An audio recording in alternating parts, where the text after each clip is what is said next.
Before you get into the course material, I want to take a minute and make sure I'm setting the right expectations. I want this to be an incredibly rich learning experience for you, but to make efficient use of our time together, I'm going to expect that you have several prerequisites already out of the way. First, I'm going to assume that you're comfortable with the fundamentals of SEO. That's to say, you should have a rough idea as to how crawling, indexing, and ranking work. Second, I'm going to assume that you've already established your SEO tools. So I'm expecting that you've got Google Analytics and Google Search Console set up at the very minimum. Third, I'll expect you've conducted keyword research and have interacted with tools such as Moz, SEMrush, or Google Trends. Fourth, I'm trusting you're familiar with common SEO and marketing terminology. If the terms backlinks, alt tags, bounce rate, click-through rate, and redirect sound a little foreign to you, it might be worth brushing up on the basics before continuing. And finally, I hope we're on the same page of the importance of being mobile-friendly and just how important that mobile experience is, both for search and your users. I won't be reinforcing just how important mobile is as we go through this course. I'm just going to assume you're already aware. If you do need to brush up on your skills, there's a lot of great courses here that you can watch to get up to speed. And whether you're looking to manage SEO for your own business, on a team, or as a consultant, this course will be valuable for you. Now, when it comes to this course content, I'm focusing on one narrow slice of the SEO pie. We won't be covering every aspect necessary to achieve SEO success. Instead, I hope to help you get a deep insight into how SEO-friendly websites are structured. Can't know your exact SEO situation, but I'm going to show you the building blocks, and once you know how to use them and where to put them, you'll be better prepared to evaluate what needs to happen in your own project. All right, now that we're on the same page, let's dive in. The modern search engine rules the web, and we all know that ranking well can have a serious impact on our bottom line. So it's no surprise that we're all competing to climb in the search results and working effortlessly to keep the competition from forging ahead of us. But all too often, I see an over-investment in website content. Whether it's blogs, white papers, ebooks, or videos, it's a game that everyone plays. And at this stage, I think most marketers understand it pretty well. Find a topic that people are searching for, and produce content that's better or has a fresher perspective. But all of that content, that's just the bait on the end of your fishing line. You can have the best bait, but if you're fishing with a shoestring and a stick, you're in for a bad day. If you want to compete, you want the best fishing rod, reel, line, and the knowledge on where and when to fish. An SEO-friendly website is, in some ways, like a fishing rod. It's the technical foundation for everything you're going to do in your SEO efforts. When you develop a highly optimized website, you make it easy for search engines to access your content and understand it. An optimized website adheres to both the written and unwritten rules. Everything from the user experience to the organization of the content to the page speed plays a significant role in where you rank. Build a highly optimized website and you'll gain a real competitive advantage. This optimization, however, is a serious departure from content development. We're going to need to get a real look at what's going on under the hood. This contains, among other things, looking at indexability, root domains, redirects, canonical URLs, page tag structured data, and even critical rendering paths.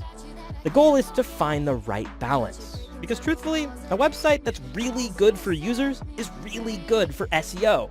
So together, we'll look at the components that make up a highly search-optimized website and know that they'll go hand in hand with also improving user experience. Keep in mind, though, there's no silver bullet here.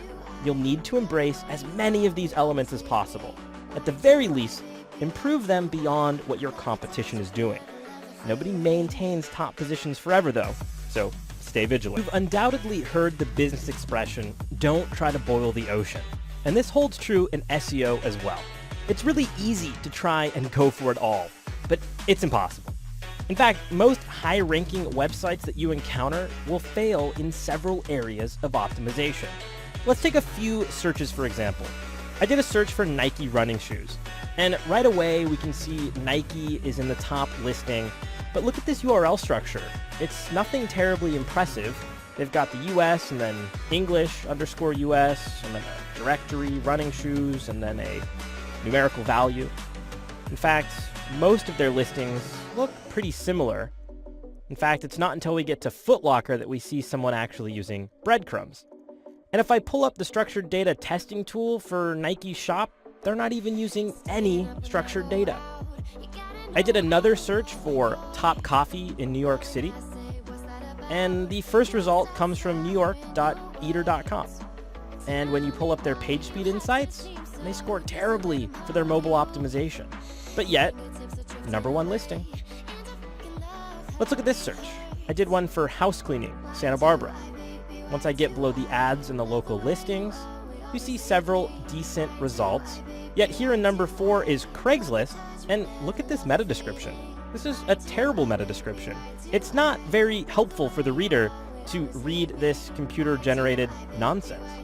But yet, all of these sites are ranking well, and a lot of it is going to do with the size of the business. But you'll notice that even in smaller niche areas, you'll find that many high-performing websites are still failing in several areas of their optimization. So the real goal is just to set your site up as close to the guidelines as possible and then keep making improvements. This process is more formally known as on-site optimization. A competitive website strives to have all the components that on the site are fully optimized. But search moves fast. There's constantly new approaches and technologies to get behind. There's also plenty of initiatives that won't yield an ROI. And it's impossible for me to tell you which of these are the right fit for you. So as you go through this course, try not to feel overwhelmed. Instead, become familiar with these components and then make educated decisions on which align with your goals, resources, and timeline. As with all things marketing, test, measure, refine, and repeat. Okay, so at a high level, Onsite SEO will look at all the inner workings of your website. And you'll find that this process is composed primarily of the technology stack, your information architecture, URLs, and site structure. The technology stack is your server, the domains and subdomains, redirects, HTTP and HTTPS, and all of your error handling. Your information architecture is things like your navigation, sitemaps, indexing, and content. For URLs, we're going to look at folder structure, canonicals, and linking. And when it comes to the site structure, well, this is your HTML, CSS, JavaScript, the structured data, the tags, the page speed, images, and usability. The value here is that all of this is within your direct control. And a great majority of these elements are interconnected. So as you work to improve one area, you tend to improve several others simultaneously. But remember, this is just one piece of the SEO landscape. Building a highly optimized website is no substitute for also researching relevant keywords and topics, developing incredible content, delivering a quality user experience, and following the latest search engine guidelines. We spend a lot of time in the SEO world talking about Google. In fact, this entire course focuses on Google. So before we look at their perspective on optimization, I want to explain why Google is at the center. As it stands today, Google controls 65% of the search market in the US. So right away, we can see Google has a tremendous lead on the competition.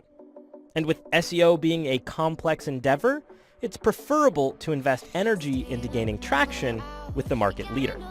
And additionally, most improvements made specifically for Google tend to have a similar effect on other search engines. And the technologies for marking up your site aren't going to be exclusive to Google. So you're still improving your visibility in other search engines such as Bing while you work towards these various improvements. Optimizing for Google is a smart strategy for most scenarios. And that's why we invest our time and energy here. So then, what's Google's take on optimization? And to get to that answer, let's start by understanding Google's motives. Google wants to provide you the quickest possible way to get you the answers that you're looking for. The faster they do this, and the better the results, the more likely you are to return and continue using them for searches. The more you return, the more ads you'll interact with, and the more money they'll make. But Google also believes that simplicity is supreme. If you notice, their search result page is fairly uncluttered, the ads are minimal, and the information is presented in varying formats depending on what is most useful to you right then. They genuinely believe that simplicity is key. So Google believes faster is better and simple is better. So it's safe to draw a conclusion that if Google believes this to be true at their core, then those values will spread throughout the organization and all the way into the teams that manage search. So we can expect that Google will favor sites that are fast and simple. Now, if only getting your site to be fast and simple was that easy. It's a multifaceted process which we'll go through together, but let's not get too in the details just yet. So beyond fast and simple, Google also values the following in a website: accessibility, experience, context, transparency, and authenticity and accuracy. So accessibility. Your site should be available across all modern devices and usable regardless of any end user disabilities. As for experience, the site needs to be extremely user-friendly, and you really have to organize it around what the user wants and what they're looking for, not the search engine. As for context, you need to have links to relevant content both on and off your site.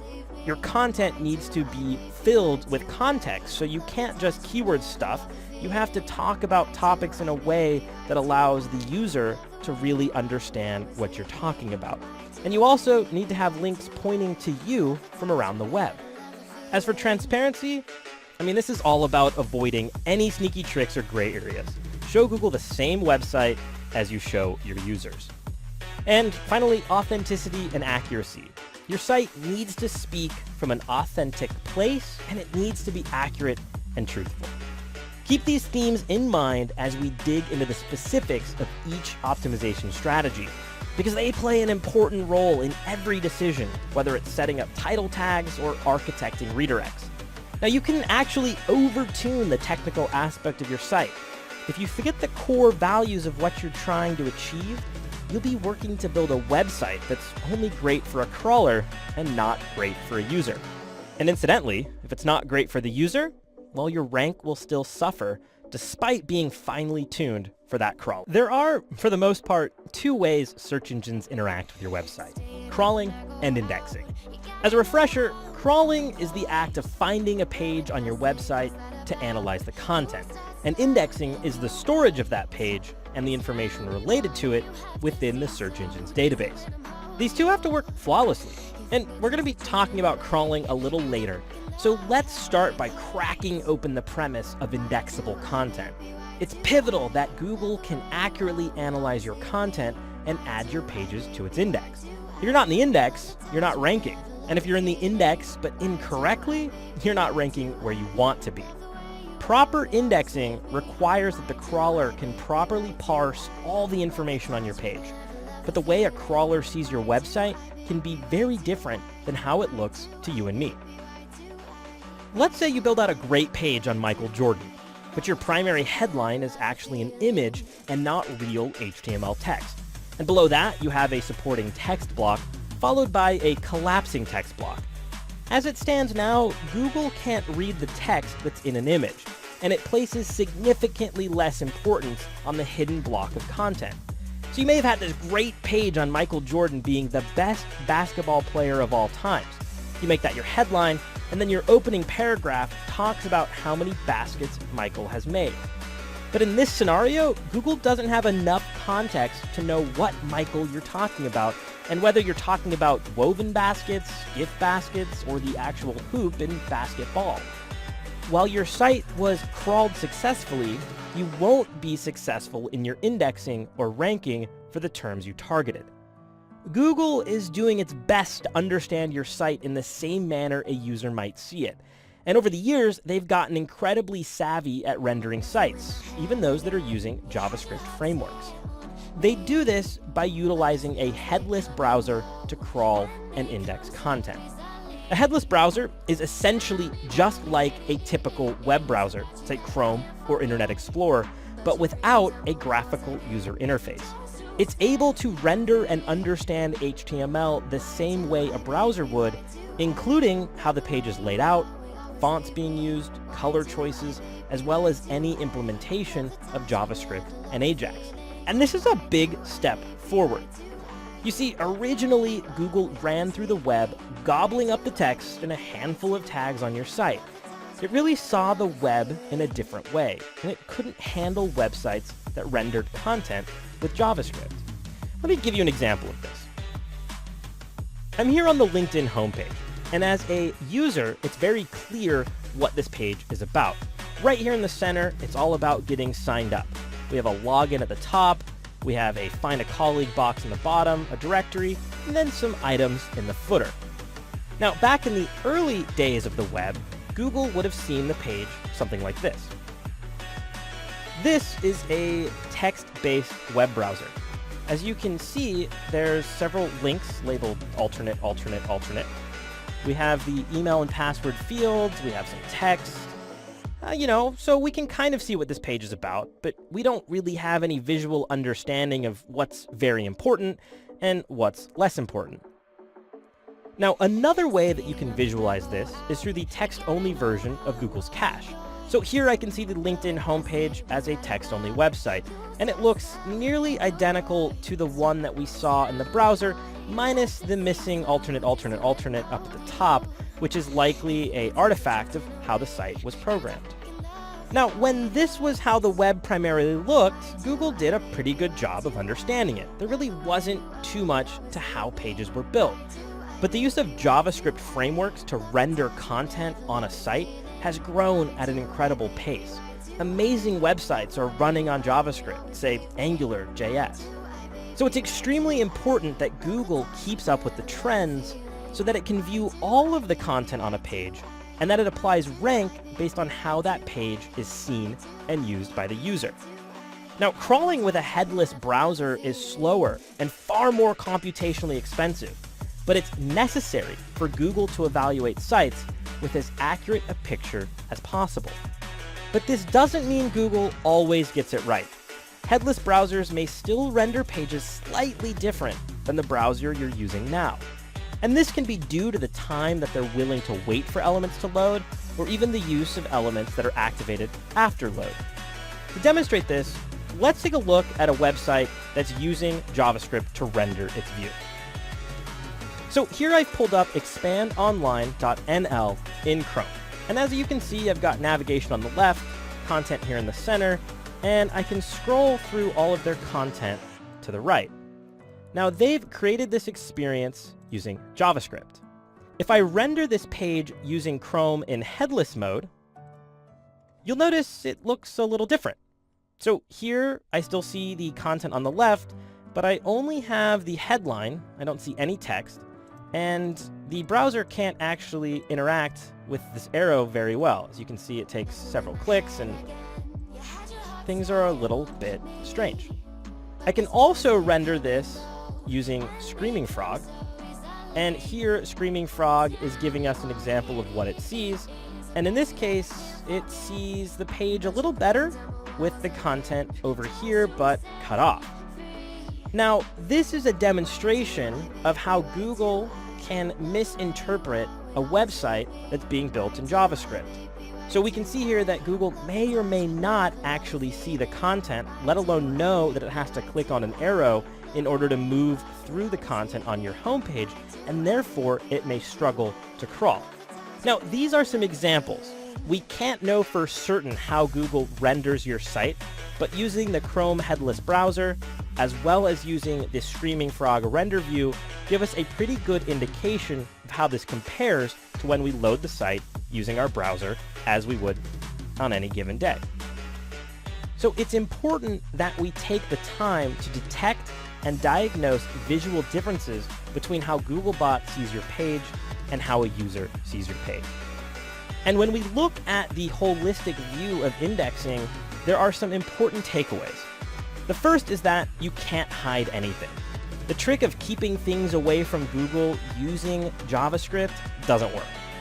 The next big takeaway is that user experience is important. Google can see your site now.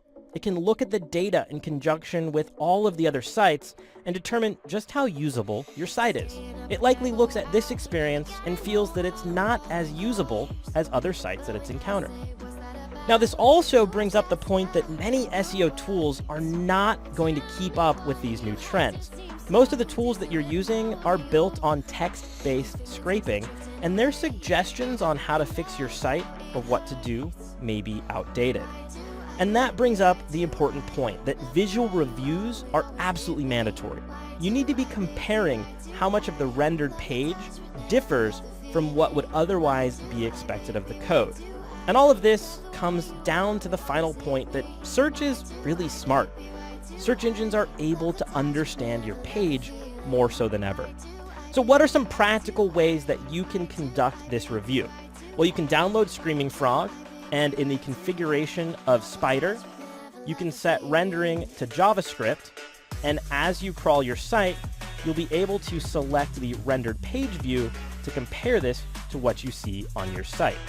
Another great way is through Google Search Console.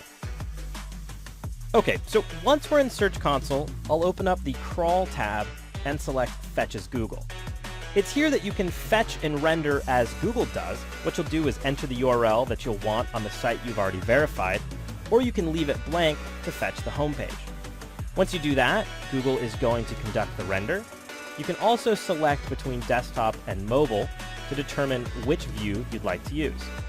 Once you're done, you can select onto this view, and Google will give you a comparison between how Googlebot saw the page and how a user on your site would have seen the page. If you notice any discrepancies between these two, you know you've got some issues to resolve. To perform better in search engine listings, your most important content needs to be in a format that the crawler understands. And this will be HTML. JavaScript is also acceptable with a few limitations that we're going to review later on. Images, Flash files, and other non-text content become ignored or devalued by crawlers, even with all the advances in technology. The easiest way to make sure that the words and phrases you display to your visitors are visible to search engines is to make them text. Undoubtedly, though, you'll have images and interactive content, so in those scenarios, you want to adhere to the following. First, provide alt text for all images. You'll use the alt attribute in HTML to give search engines a description of the image. Describe it honestly and concisely, just as you would to someone who was unable to see it. Number 2, supplement Flash, if you really must have it, or any interactive components with text on the page.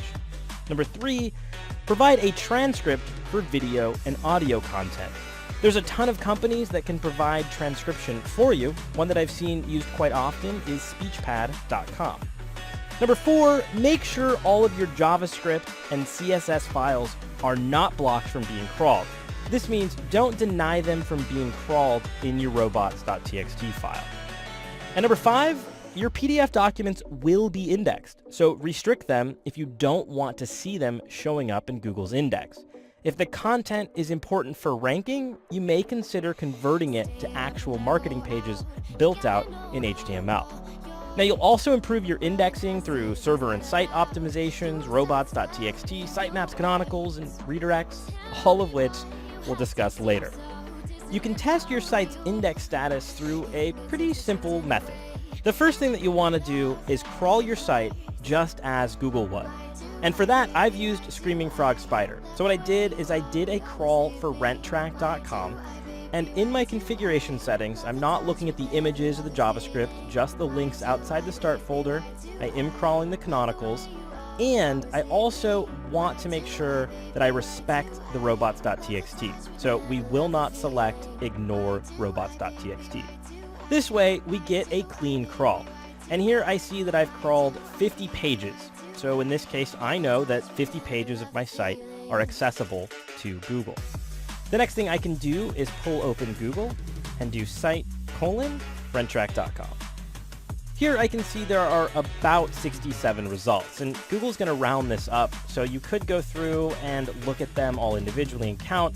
But here I can see, okay, 67, that's pretty close to 50. I likely don't have too many problems. Now, a better way to do it is if you have verified the property in Search Console, is to then go into Search Console and look under that index status section and see how many pages Google has actually indexed. If I saw that Google has indexed 60 pages, I'd feel pretty confident things were going well. But if I crawled my site and saw that I had 200 or 400 pages that I was expecting to be indexed and only 40 were indexed, I need to start investigating what the problem is. At this point, we've gathered that it's incredibly important for search engines to be able to see and understand your content, but they need to be able to find that content in the first place. And the crawlability of your site determines how likely it is Google can find all the pages you want indexed. The internet is huge. New content pops up every second. And even though Google has a massive technology stack, they're up against the never-ending creation of content. With finite resources, Google can only crawl a portion of the web.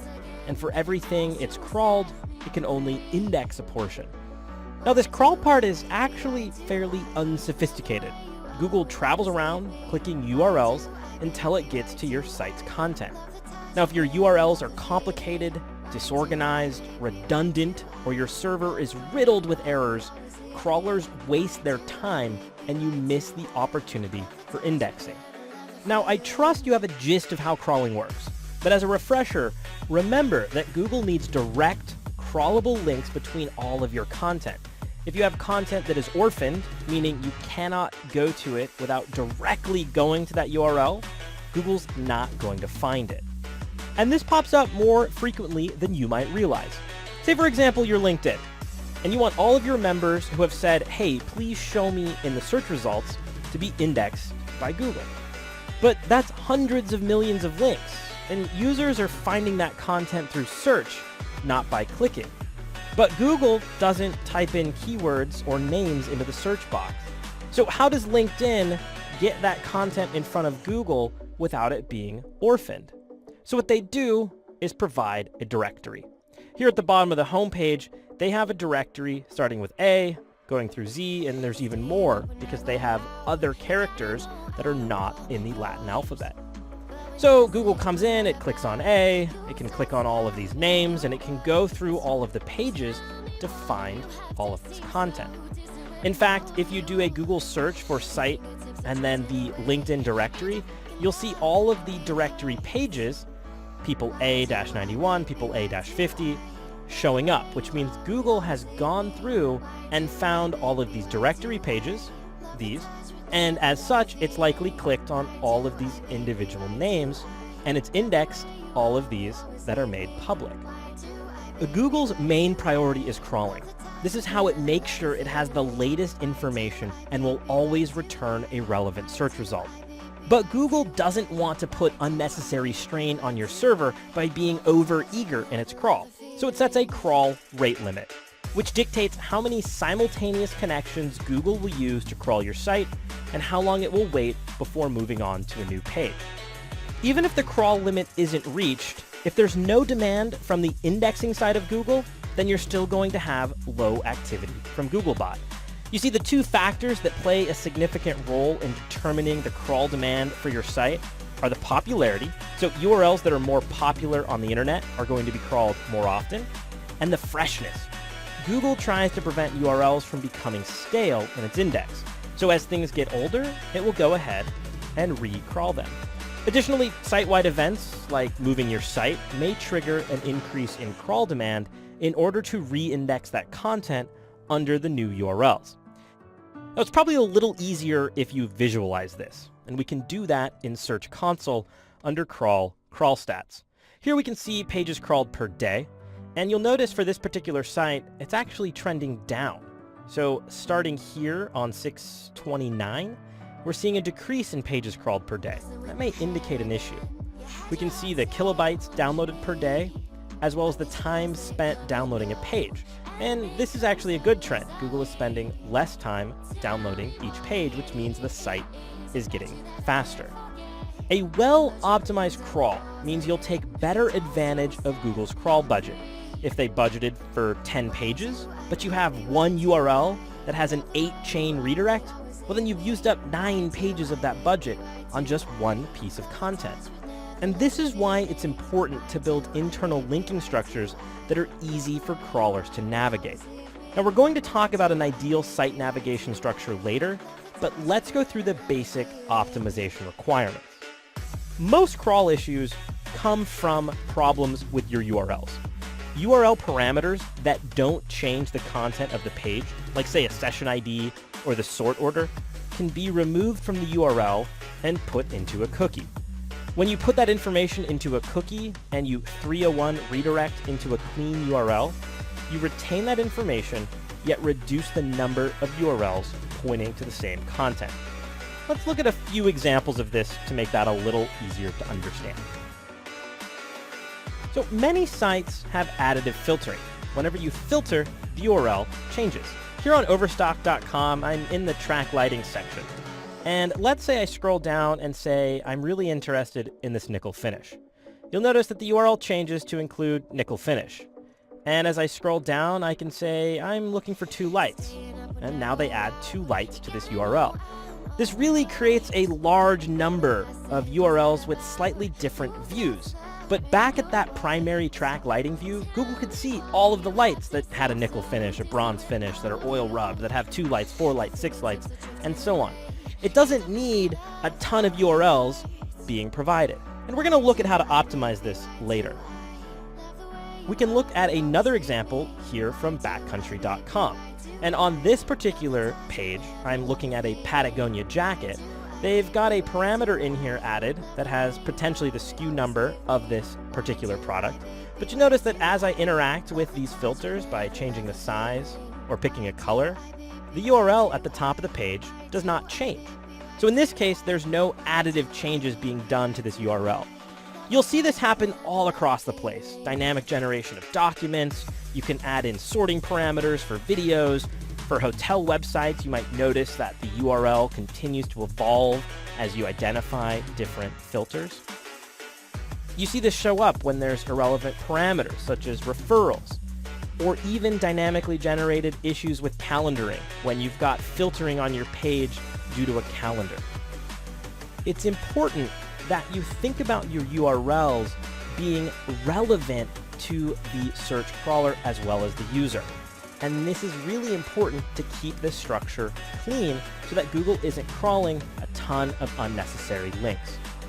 The next issue that often comes up is with paginated data. And this is what we often refer to as the infinite crawl. To show you what I mean by this, let's say we're on Google. And here I've done a search for pagination. At the bottom of the page, we have the pagination view, 1 through 10, and I can continue clicking next. So I click 10, and the URL changes and says and start equals 90. And then I click 14, and it says and start equals 130. And a lot of times sites allow the user to continue clicking next, and it will increment this value in the URL indefinitely. So in this case, let's say I type in 500. Now here there are no results. So what's happened here is I've been able to increment the page all the way out to a view that doesn't exist. And in this case, we'd want to send a 404 error over saying, there's really no content here.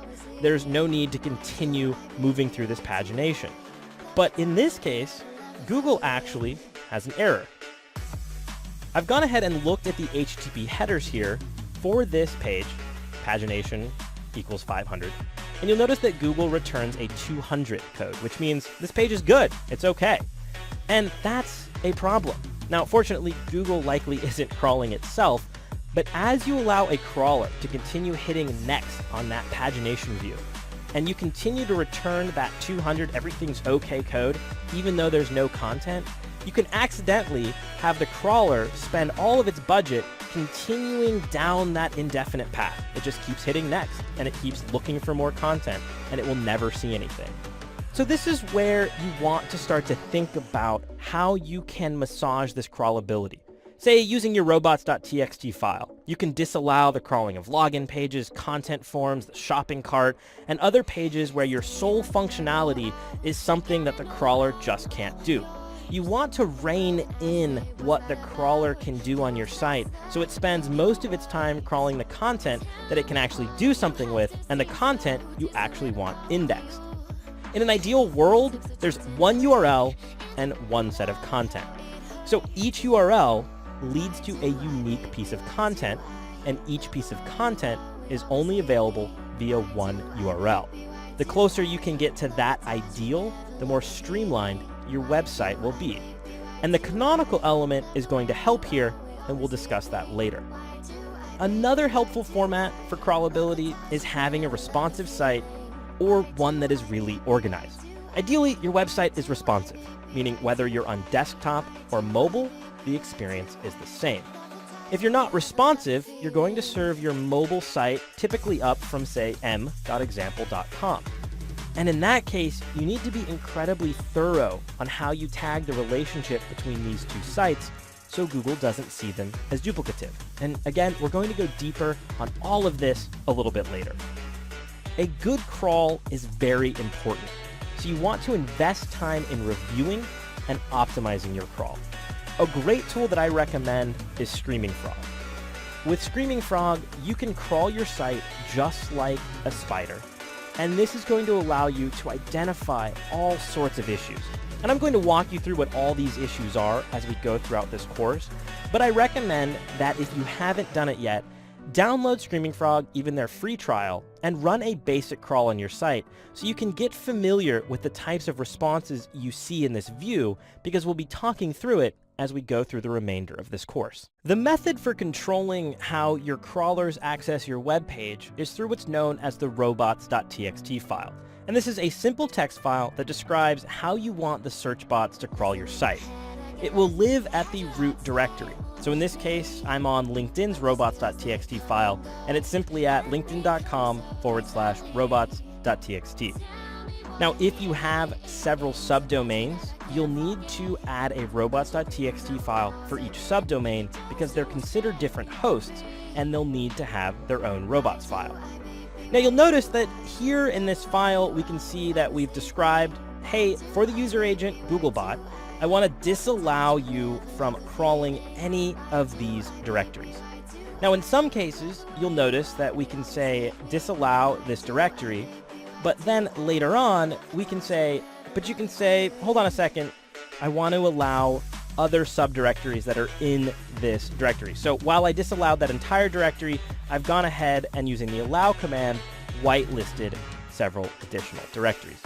Now, I'm not going to get into the specifics of how to create one of these files and all of the language that goes into that. There are plenty of resources online. Google's own documentation is great for this. But what I do want to point out is how problems begin to pop up. So if you notice that you have indexing issues, it's very likely that you have disallowed a particular directory or subdirectory from being crawled. You may also have inadvertently disallowed JavaScript or CSS from being crawled. Other issues that can affect your crawl are simply not having any robots.txt file. In that case, you're saying, go at it, crawl my entire website. And for small websites, that can be fine.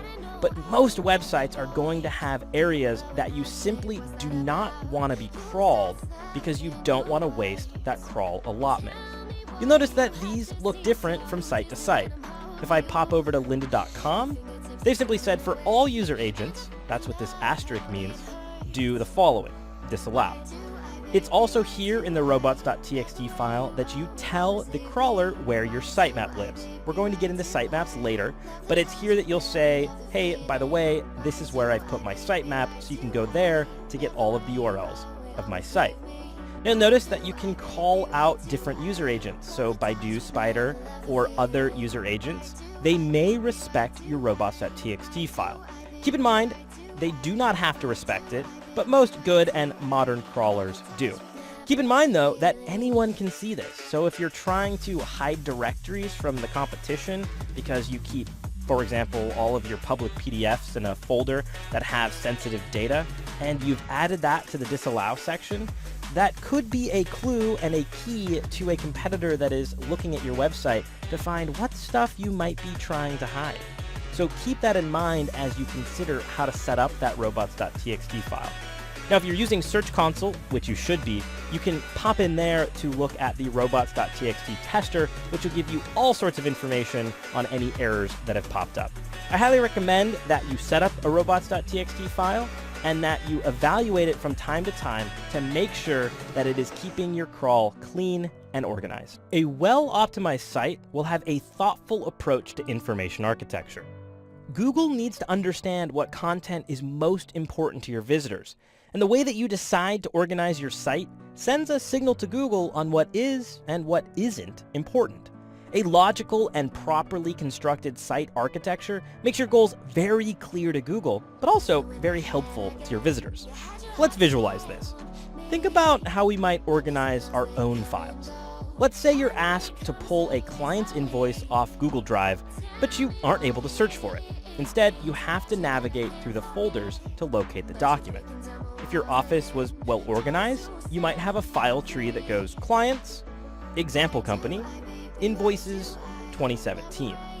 And in the 2017 Invoices folder, you'll probably see January, February, March, and so on. It's incredibly logical, and the context is clear whether you navigate down the tree or up the tree. Search engines are trying to reproduce what a human does.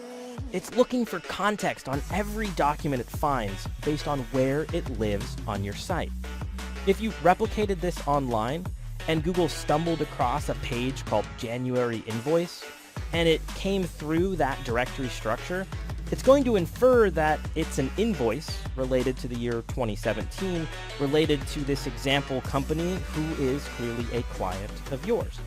All that information available just through the directory, or even just through the way that you navigate through the links to get to that content. Now, a prominent best practice is to keep all of your important content no more than 4 clicks away. And you see this represented among the most popular sites on the internet. Let's say I'm looking for a paddle to go with my new paddleboard. I can hop over to backcountry.com, and I start by selecting activities from the drop-down menu above. From here, I see paddle is an option. Now, before we continue, look at how this navigation is structured. What do you think is most important to Backcountry as a visitor? It's likely the pictures at the top of this navigation: ski, snowboard, hike and camp, bike, and so on.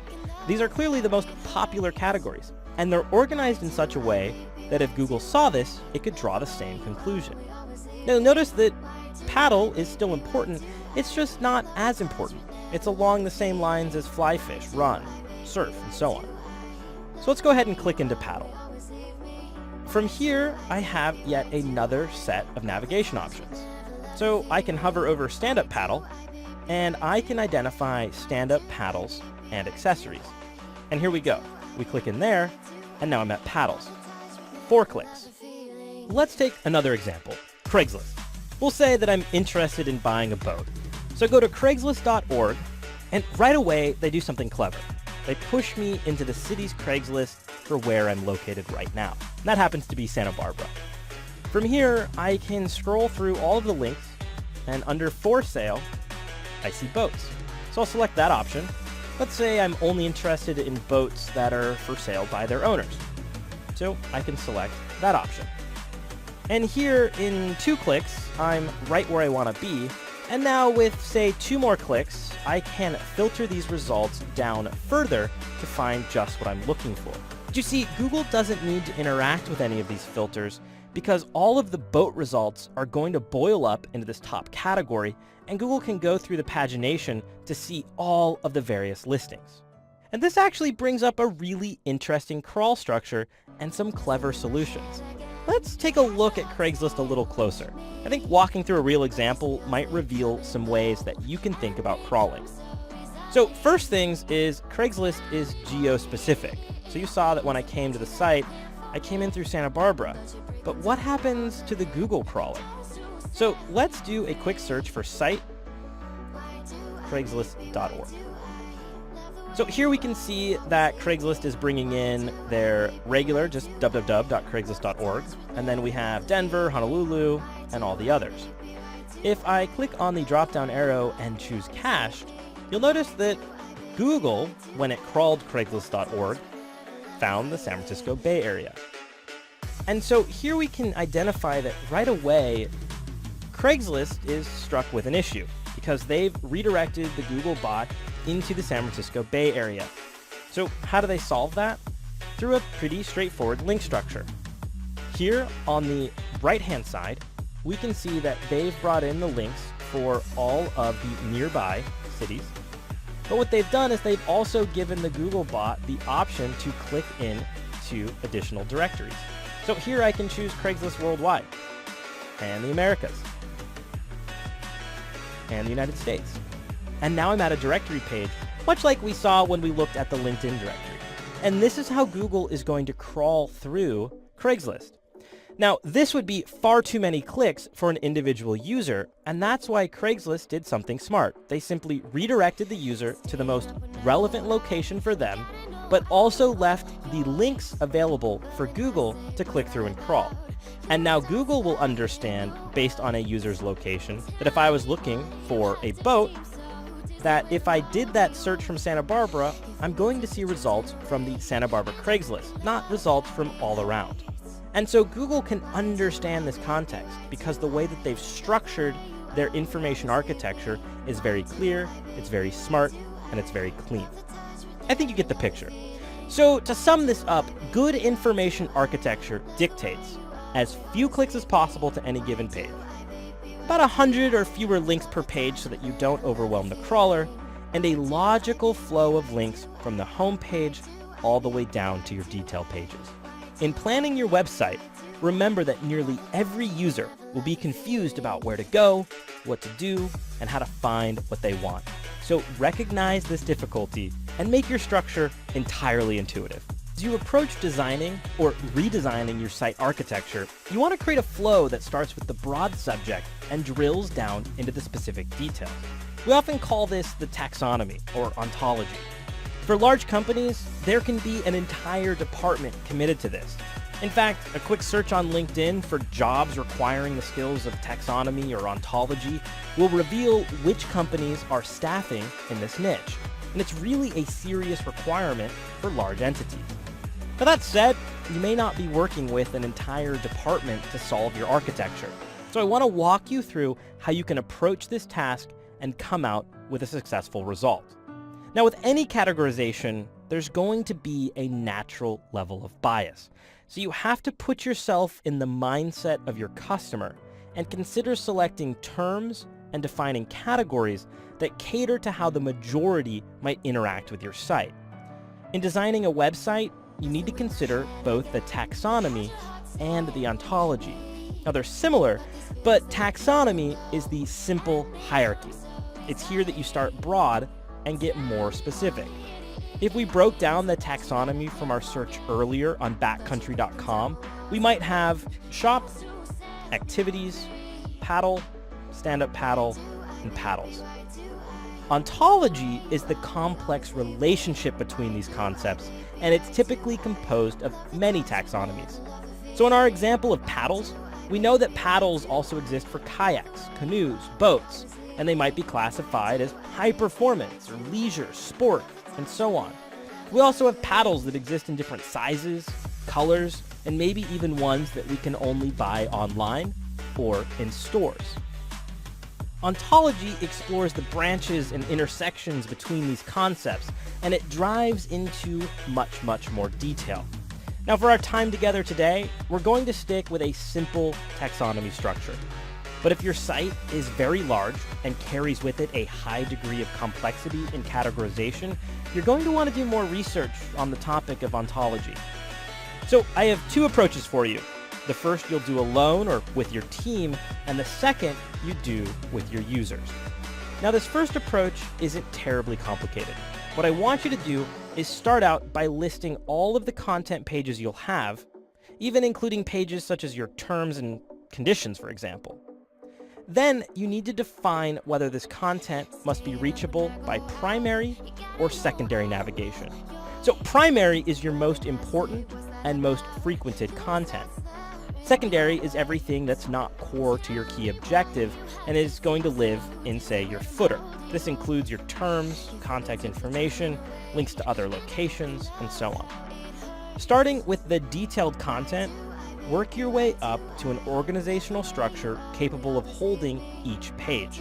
You may need to decide that you want sub-navigation and sub-sub-navigation. You might have to move things around as you create new buckets. But keep in mind, your goal is to try and keep everything no more than 4 clicks away. Once you have all of this done, you can use this framework to outline what keywords and themes you'll target for each section. Now, another technique for creating your site structure is through card sorting. And this is a method where you'll ask your users to help you design or evaluate the information architecture of your site. In a card sorting session, participants organize topics into categories that make sense to them, and then they may also help you label these into groups. Oftentimes, you'll identify a better naming convention for a category. For example, you may run a travel site and have a section called Plan Your Travel or Book Your Travel. Yet in card sorting, you determine that your audience aligns more closely with the terms Book Now and Planning Resources. To conduct a card sort, you can use actual cards, pieces of paper, or even one of several online card sorting softwares. You can do a quick Google search for card sorting online to find a few of those. Now, card sorting helps you understand your users' expectations and understanding of your topics. There's 2 approaches to card sorting: open and closed. Depending on your needs, you may need to choose to do an open or closed sort. An open sort means that participants are asked to organize the content from within your website into groups that make sense to them, and then they name each group however they feel accurately describes all of that information. A closed card sort means that you give them all of the topics, all of that content from your website, but you've already named the categories. So this is more helpful if you can't change that top-level category name, or you've already decided on it based on your keyword research, and instead you simply want to learn how users would put the various content on your website into these categories. You could even do a combination of both. Start with an open card sort, and then once you identify those content categories, use a closed one to see how well everything worked out. One thing that I also find really helpful is to take that taxonomy and do your keyword research against it. You may find that high-level category names have a much more popular variant when you do your Google searches. So you want to combine these efforts with your keyword and topic optimization. Just know that this is an incredibly important step. It's challenging to adjust your navigation at a later date, so it's worthwhile to invest the necessary energy in researching the ideal fit now. It's imperative that your site makes the move to HTTPS. Google is determined to make HTTPS the standard across the web. But before we dive into their motive and what it means for you and your site's ranking, let's zoom out and talk about HTTP and HTTPS. HTTP stands for Hypertext Transfer Protocol, and it's designed to let 2 different systems communicate. This means that your web browser can communicate with a web server to deliver a website. The protocol defines how all of the information should be formatted and transmitted, and it details what actions web servers and browsers need to take in response to a variety of commands. Now, HTTP was designed to transfer everything openly in plain text. It's essentially a postcard. Your message is visible to anyone who handles the postcard, or anyone who finds a way to take a look at that postcard before it arrives at the destination. If you want something to be secure, you need to hide the contents. And that's where the S, meaning secure, came from in HTTPS. It does the same thing, it just encrypts the information before transmitting any messages. Additionally, HTTPS comes with authenticity. You need an SSL certificate to not only create that encryption, but to prove that the website is who it says it is and nobody is impersonating it in an attempt to intercept that message. Originally, sites only implemented HTTPS when handling sensitive data. Otherwise, HTTP was good enough. But things changed, and now you should be protecting all of your sites with HTTPS. Not only does it enhance security, it's a ranking factor for Google, and the modern Chrome browser issues a warning to users for sites that aren't using HTTPS but are still transmitting sensitive data. And in the future, I expect Chrome will display a warning for any site not using HTTPS, And I imagine that Google at some point will no longer display HTTP sites in their index. You can take a closer look at HTTPS and its adoption in the Google Transparency Report. You'll find that at transparencyreport.google.com/HTTPS/overview. And here you can see more about encryption. You can see how it's being used by Google and how far they're trending to reach that 100% across their own sites. You'll see the breakdown of their own sites, but what's great is you can look at how the top sites are using it. And here we can see which sites are using HTTPS, as well as which top sites aren't. So you can see there's plenty of sites that are still behind, but it's fun to check this out from time to time and see as these sites start to come on board. And I do expect, again, that at some point, HTTPS will be mandatory. Now, if you're going to be migrating to HTTPS, you'll need to pay close attention to how you handle this migration. After securing your SSL certificate and installing it, you need to make sure that all the code libraries and file hosting services you're using are also secure.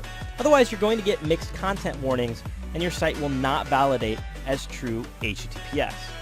Once you're completely operational via HTTPS, run through the following checklist.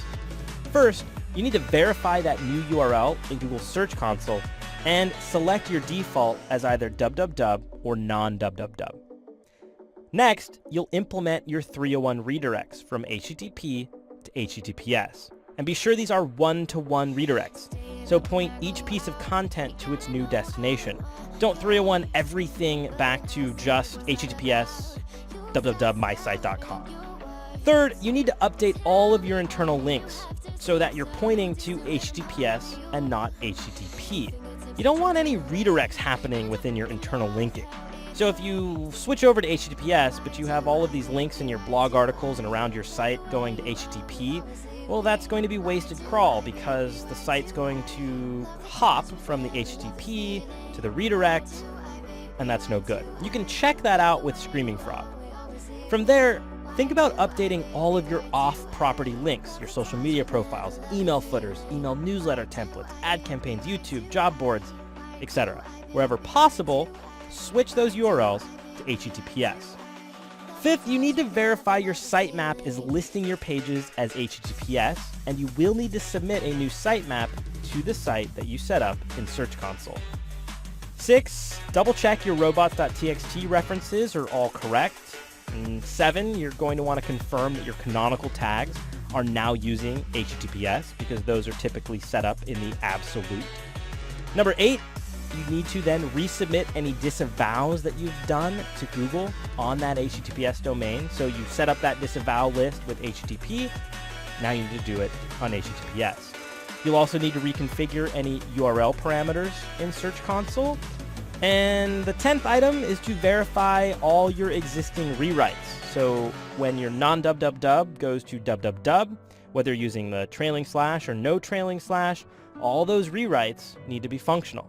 And finally, the 11th step is to update any analytics and tracking tags as necessary. If you're working with an existing website, I strongly encourage you to start planning your HTTPS migration. It's not easy, but it's incredibly necessary. I want to take a few minutes to discuss subdomains. This is a hot topic in the world of SEO. It's widely debated, and it's worth really understanding what's going on when you decide whether or not to use a subdomain. But before we can unravel how these subdomains interact with your optimization efforts, let's start by talking about what a domain really is. A domain has 3 parts: the top-level domain, abbreviated as TLD, the domain name, and the subdomain. You may also hear me mention root domain, and this includes both the domain name and the top-level domain.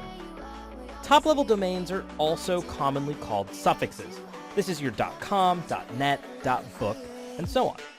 Countries can also have top-level domains. We refer to these as country code top-level domains, or CCTLDs. That's say .uk, .de, .ca, and so on. The domain name is actually the second level in the hierarchy because we work right to left. So top-level domain, domain, followed by subdomain. So if we look at these examples on the screen, I've bolded the domain name. The third level of the domain hierarchy is your subdomain. Now your site can also exist without a subdomain, say http://example.com. As you can see, www.example.com is a subdomain much like blog.example.com. And this is where people commonly ask, so what's better, using a subdomain or a subfolder, blog.example.com or example.com/blog? Now, on one hand, Google will tell you it's really good at considering the two subdomains to be the same, and that all of the ranking signals for one may benefit the other. But there is a fair amount of data being shared that suggests this might not be the case. And in my own experience, interacting with some of the largest sites on the web, subdomains shouldn't be your first choice. I'd encourage you to stick to keeping all of your content within a standard directory, subdirectory structure. It's clear and it's easy to understand. If Google stumbles upon www.example.com/blog/ this is my article, it has a clear idea of what's going on here. It can identify how often the content changes, how important these documents are in relation to the rest of the website, how unique the content is, and it can get a clear picture of how to crawl these sections through your sitemap. You also have a singular property to manage in Google Search Console, making it straightforward when it comes to adjusting your URL properties, adding disavow links, reviewing crawl reports, and so on. But that said, if it's an engineering nightmare to deliver various material through your primary domain, then consider the ROI. The potential small decrease in rank is better than never getting your project off the ground or spending considerable money architecting a solution to allow a directory structure to work. The most basic part of any website is the domain name. And for many of us, the domain that we're working with isn't changeable. It's a brand, and that's fine. Now, today's ranking algorithms don't give much weight to having keywords in the domain name. It's more important that your domain name works for your brand and your user than being keyword rich. In fact, most searchers are immediately suspicious of domain names that are far too keyword rich. It looks spammy, and if people aren't clicking on the listing, its rank is going to slip. Okay, so if you don't already have an established domain, let's review how to choose a domain name. Rand Fishkin over at Moz.com has put together a fantastic presentation on this exact topic, and I think his approach is perfect, so I want to go through it with you. Okay, so the first thing is we need to make our domain brandable. If someone shares the domain name via word of mouth, it should sound like a brand. If the domain has hyphens, numbers, or it's stuffed with keywords, it's going to sound strange. So ask yourself, does it sound like a brand? Is it memorable? And is it unique? Rand's example is for the creation of a pasta website. And all of the examples are primarily going to focus around pasta, which is fine because I'm a big pasta fan as well. So say the goal is to have recipes and sell some pasta-related products. Pasta-shop would be hard to brand, say, or really even remember. PastaAficionado.com is brandable and unique, but that's really challenging to say and spell. But PastaLabs.com, well, that's great because it has a scientific connotation to it, it's brandable, unique, it's memorable, and it stands out. The second piece is to make it pronounceable. It doesn't matter that most people will type in the URL or click on it.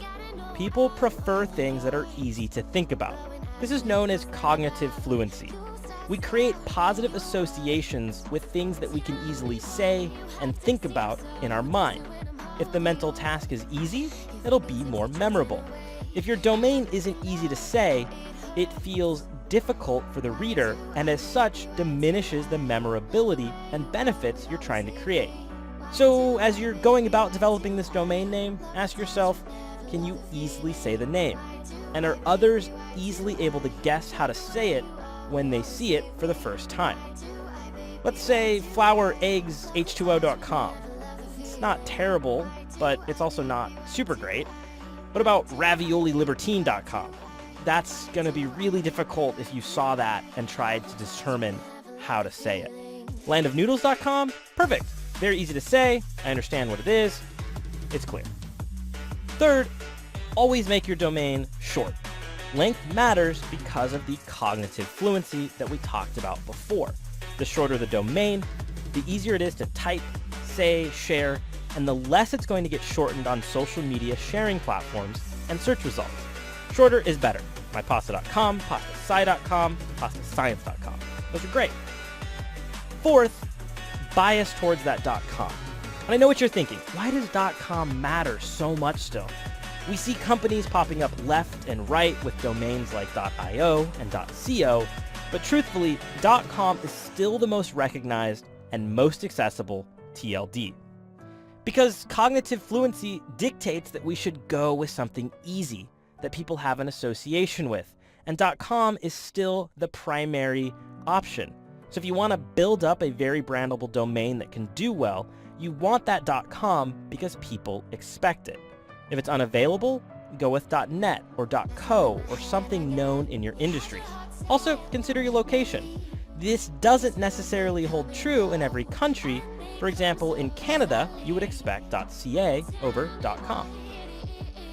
Fifth, you want to avoid any trademark infringement. You have to be careful, because it's not whether you think your domain name could be confusing, it's whether a judge where a company is going to sue you would consider this domain name to be confusing. This also can create brand confusion, which would be hard for brandability. I would talk to an attorney or a legal professional if you have any concerns.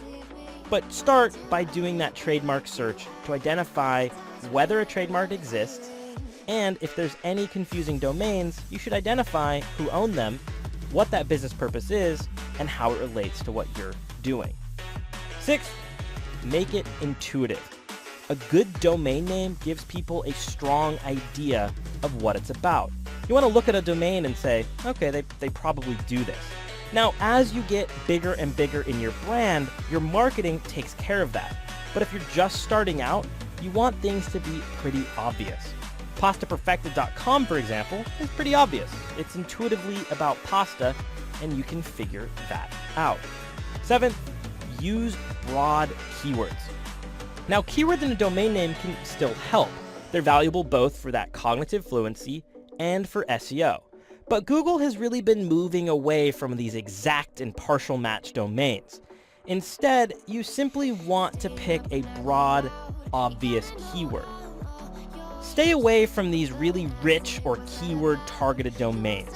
As we talked about earlier, they often have negative associations with them, and you really want to get away from it. And finally, it's really okay to append or modify the domain. If what you want isn't available, try to add a suffix or a prefix. If you can't get the .com, it's okay to use that alternate TLD. Take the opportunity to get creative and find what works best for you and your user. A sitemap lays out all of the content on your site and helps both the search engine spiders and the visitors to your site find all the information they're looking for. Now, there are traditionally two types of sitemaps, the HTML sitemap and the XML sitemap. The HTML sitemap is key for both users and crawlers, while the XML sitemap is only key for crawlers. To show you an example of an HTML sitemap, and this shows you an HTML sitemap. They've broken out their categories and their subcategories, and you can click through to drill in to these various areas and move through the content that way. This is a user-friendly version that displays that first and second level structure of the website, and it really helps reinforce the way that you've structured a content, and it's yet another chance to send crawlers to all the pages of your site. I really recommend having your sitemap at /sitemap. The next type of sitemap is an XML sitemap, and this gives the search engines an easy way to see all the links available on your site, along with some other suggested information to help them understand how often the content will be updated and what you see as the overall priority. These typically live at /sitemap.xml, but you can change where this lives by adding that directive to your Robots.txt file, as we saw earlier. So here you can see this looks a little different than the HTML sitemap. It's definitely not user-friendly. And in this case, this sitemap is actually a sitemap index.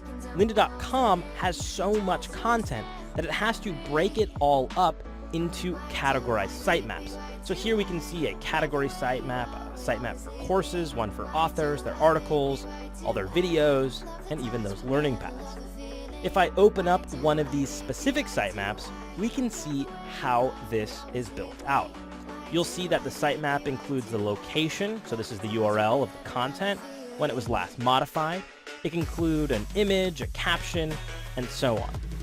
The best way to really understand all of the nuanced requirements of developing a sitemap is to look at Google's documentation for building and submitting a sitemap.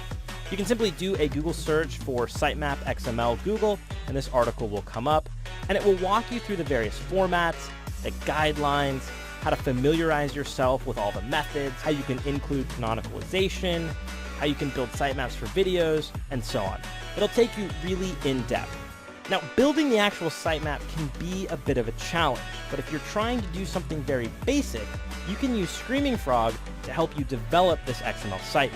Now, if you're using WordPress or Drupal or a number of other online website development tools, they often will already have support built in or plugins available to generate those sitemaps. But let me walk you through how you can generate one using Screaming Frog. With Screaming Frog, you'll go ahead and set up your crawl, and once you're done, you simply need to go up to the Sitemaps tab and choose Create XML Sitemap. It's here that you'll indicate all of the options that you'd like. So you could include the canonicalized version, you can include pagination, PDFs, you'll identify how you want to use that last modified tag, which tells Google when this content was last updated. You can identify the priority if you'd like, but this isn't something that you really need to pay much attention to. So you can simply remove the priority tag. You can also identify the change frequency. So if you have parts of your site that change very often and others that don't, you might modify the change frequency for each of those pages to give Google a suggestion on when it should come back. You can also decide if you'd like to include images within the sitemap, and then it will simply export that sitemap for you, and you can upload that right into the root directory of your website, and then you'll go ahead and add that sitemap to Search Console as well as your Robots.txt file. Even if you have a small website, your HTML and XML sitemaps are another great opportunity to gain an advantage over your competition. Your site's URL structure is important for both user experience and search optimization. Now, when it comes to a core guideline, your URL should really just be simple and easy to understand. The key is to focus on URLs that are human readable and keep them as short as possible. It's easier to share short URLs, and the more your link is distributed and pointed to, the more SEO value that page earns. But there's an even more important reason you need to adopt simplicity in URLs, and it's rooted in human psychology. As people, we are more likely to interact with things that look and feel how we expect them to be. Your mind has basic templates stored for how everything from a car to an e-commerce website should look and feel. We call this prototypicality. Online, you have a mental image of what a social network site looks like, a blog, an e-commerce store, a major retailer, and so on. Offline, you have that same mental image of what certain things feel like, such as a car dealership, a grocery store, or even a clothing retailer. If I asked you to picture a car dealership, you might envision walking into large glass doors with several cars placed in this big lobby. Maybe there's somebody at a front desk and very tall ceilings. If you walked into something that felt and looked different, a place with shag carpet and no cars, maybe one in the corner, you might have a perception that deviates from what you expected, and therefore you don't feel like you're in the right place. What about a URL for an e-commerce store that's selling, say, Nike running shoes? What might you envision? Maybe something like this URL? But what if you saw something really complicated like this? You might move past interacting with that URL. It just doesn't feel like what you're used to encountering on the web. And because simple and user-readable URLs tend to rank better, they're exposed way more frequently on the first page of search results, which reinforces that mental template for anyone who encounters them. Now, truthfully, every project is going to have limitations. These are not hard rules to live by, they're best practices. You'll find plenty of sites that rank with a substandard URL structure, but most of them are going to have tremendous brand equity that makes up for it. Now, some frameworks require numerical IDs to be present in a URL, and the plain text is simply added for the user's sake. And that's not a deal breaker. You just need to remain focused on simplicity and brevity where possible. Okay, so I think I've emphasized the importance of simple and short enough. So let's run through a handful of other best practices. First, static is ideal. Dynamic URLs are hard for users to read and understand, and crawlers get confused if the implementation is incorrect. If your URLs are riddled with question marks, and symbols, the equal sign, exclamation points, pound signs, and all that other gibberish, work towards a static solution where possible. Something clean and identifiable. Next, keywords are great, but don't stuff. Keywords are helpful both for the user and the search engine, but you don't want to stuff them. And when you're using your keywords, be sure that you're not cannibalizing other content in the process of crafting your URLs. Say, for example, you sell eyeglasses. You think yours are the best, and you want to rank as such. So you structure URLs such as these two examples. In this case, you've simply added best eyeglasses and then the brand, and you do this over and over and over again. In that case, you're simply diluting the best eyeglasses keyword. And if you rank, you're likely going to send traffic to only one of your many product pages for that term. Instead, you'd likely want to create a landing page talking about the best eyeglasses of 2017, and then list all of your top selling products. In that example, you'd keep your product URLs to category, brand, and model, and then you'd use your category pages or additional landing pages to focus on the keyword or theme that you're going after. The third point is to use only what is necessary. A URL doesn't need unnecessary folders. Now, I know that we've looked at these directory structures, but if your navigation points people into the right space, the URL structure doesn't necessarily have to mimic that one-to-one. When we looked at backcountry.com, I navigated all the way down to find a paddle. But if you looked at the URL, it simply showed backcountry.com / and then the page on paddles. We didn't need the entire directory structure because the navigation filled in those missing components. So even if that site structure gets deep, you can often get by with one parent folder. And the use of breadcrumbs and structured data also will help fill in that missing context. The fourth thing is to use hyphens for separation. If you have URLs with multiple words, use hyphens. Don't use underscores, don't use the pound symbol, don't use anything else, stick to hyphens. The fifth item is have only one URL for each page. Now, URLs can accept both uppercase and lowercase characters. And if you're not automatically 301ing any variation to the correct version, you're going to end up with a lot of duplicates. And we'll go into this more when we talk about canonical URLs, but you want only one way to access each page. And finally, simplify that additive filtering and sorting parameters. We looked at this example before, and you'll notice that many sites have very different views of the same set of items. When you can add filters and combine them in an additive manner, so I've got this certain color, in this certain quantity, in this certain location, you don't want the URLs to continue driving up the number of variables in them. That can cause tremendous problems with your site. Creating a large number of slightly different lists of things for the crawler to crawl an index is redundant.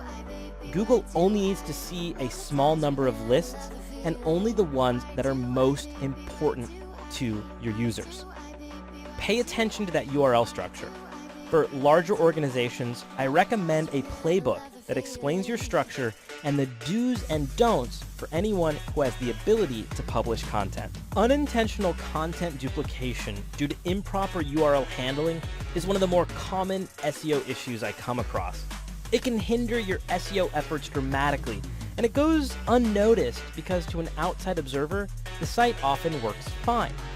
We really don't pay much attention to what happens in the address bar as we click around on links or when visiting a website directly.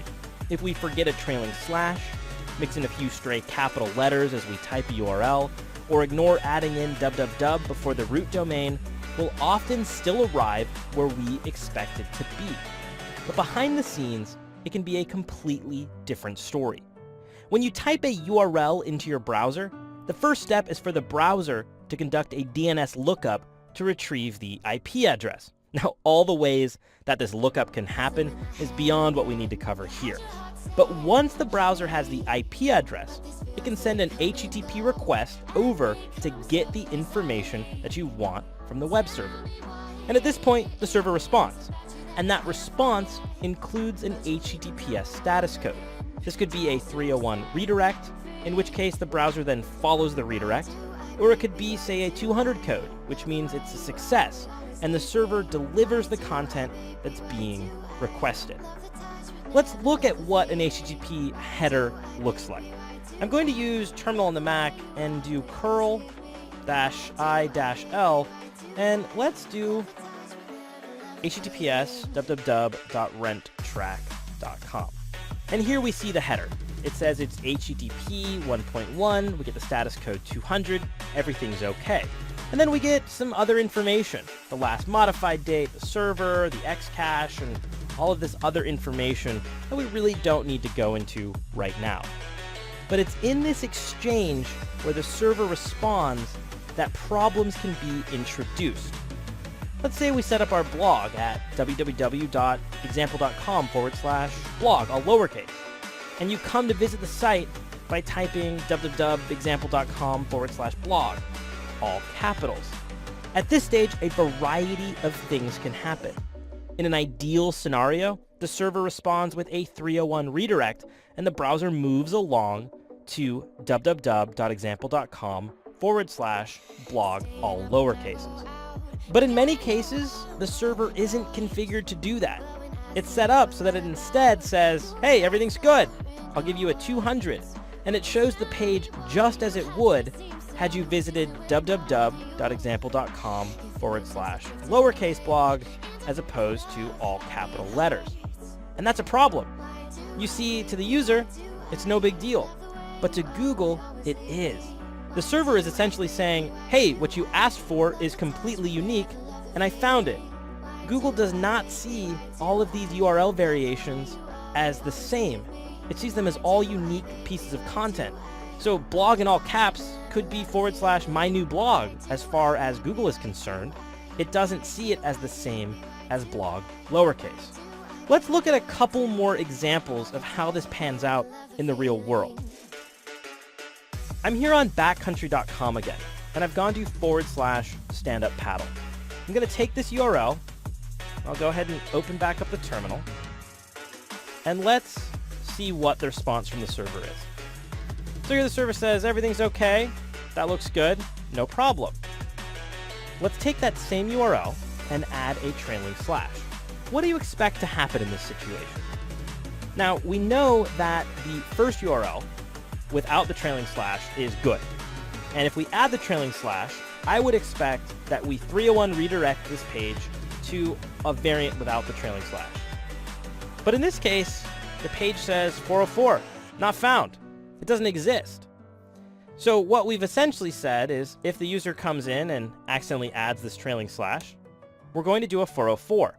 And this can be problematic. Now, a 404 is a little better than duplicating the content, but it's bad because if someone adds a trailing slash when they're linking to your site, or even your own site, what's happened here is that this page says it doesn't exist, but really it does. You just need to remove the trailing slash, and you're there. Now, we see this pop up in other ways. I'll go to obiaa.com, and let's click on members. So here we can see the URL clearly says lowercase members, and that's great. What if I capitalized part of these letters? What would we expect to happen here? Well, when I hit enter, you'll notice that the URL stays exactly the same. And that suggests to me a problem. So let's go back into the terminal and read the HTTP headers for this. And so here we can see that for this URL, we've told Google this is its own thing. It's okay. And I could go in and try the URL without the variant in the capitals. And we've also said this is okay. So if Google were to crawl this link and find both the capital variation and the non-capital variation, it's going to see it as duplicate content. And you'll see this pop up in a myriad of different ways.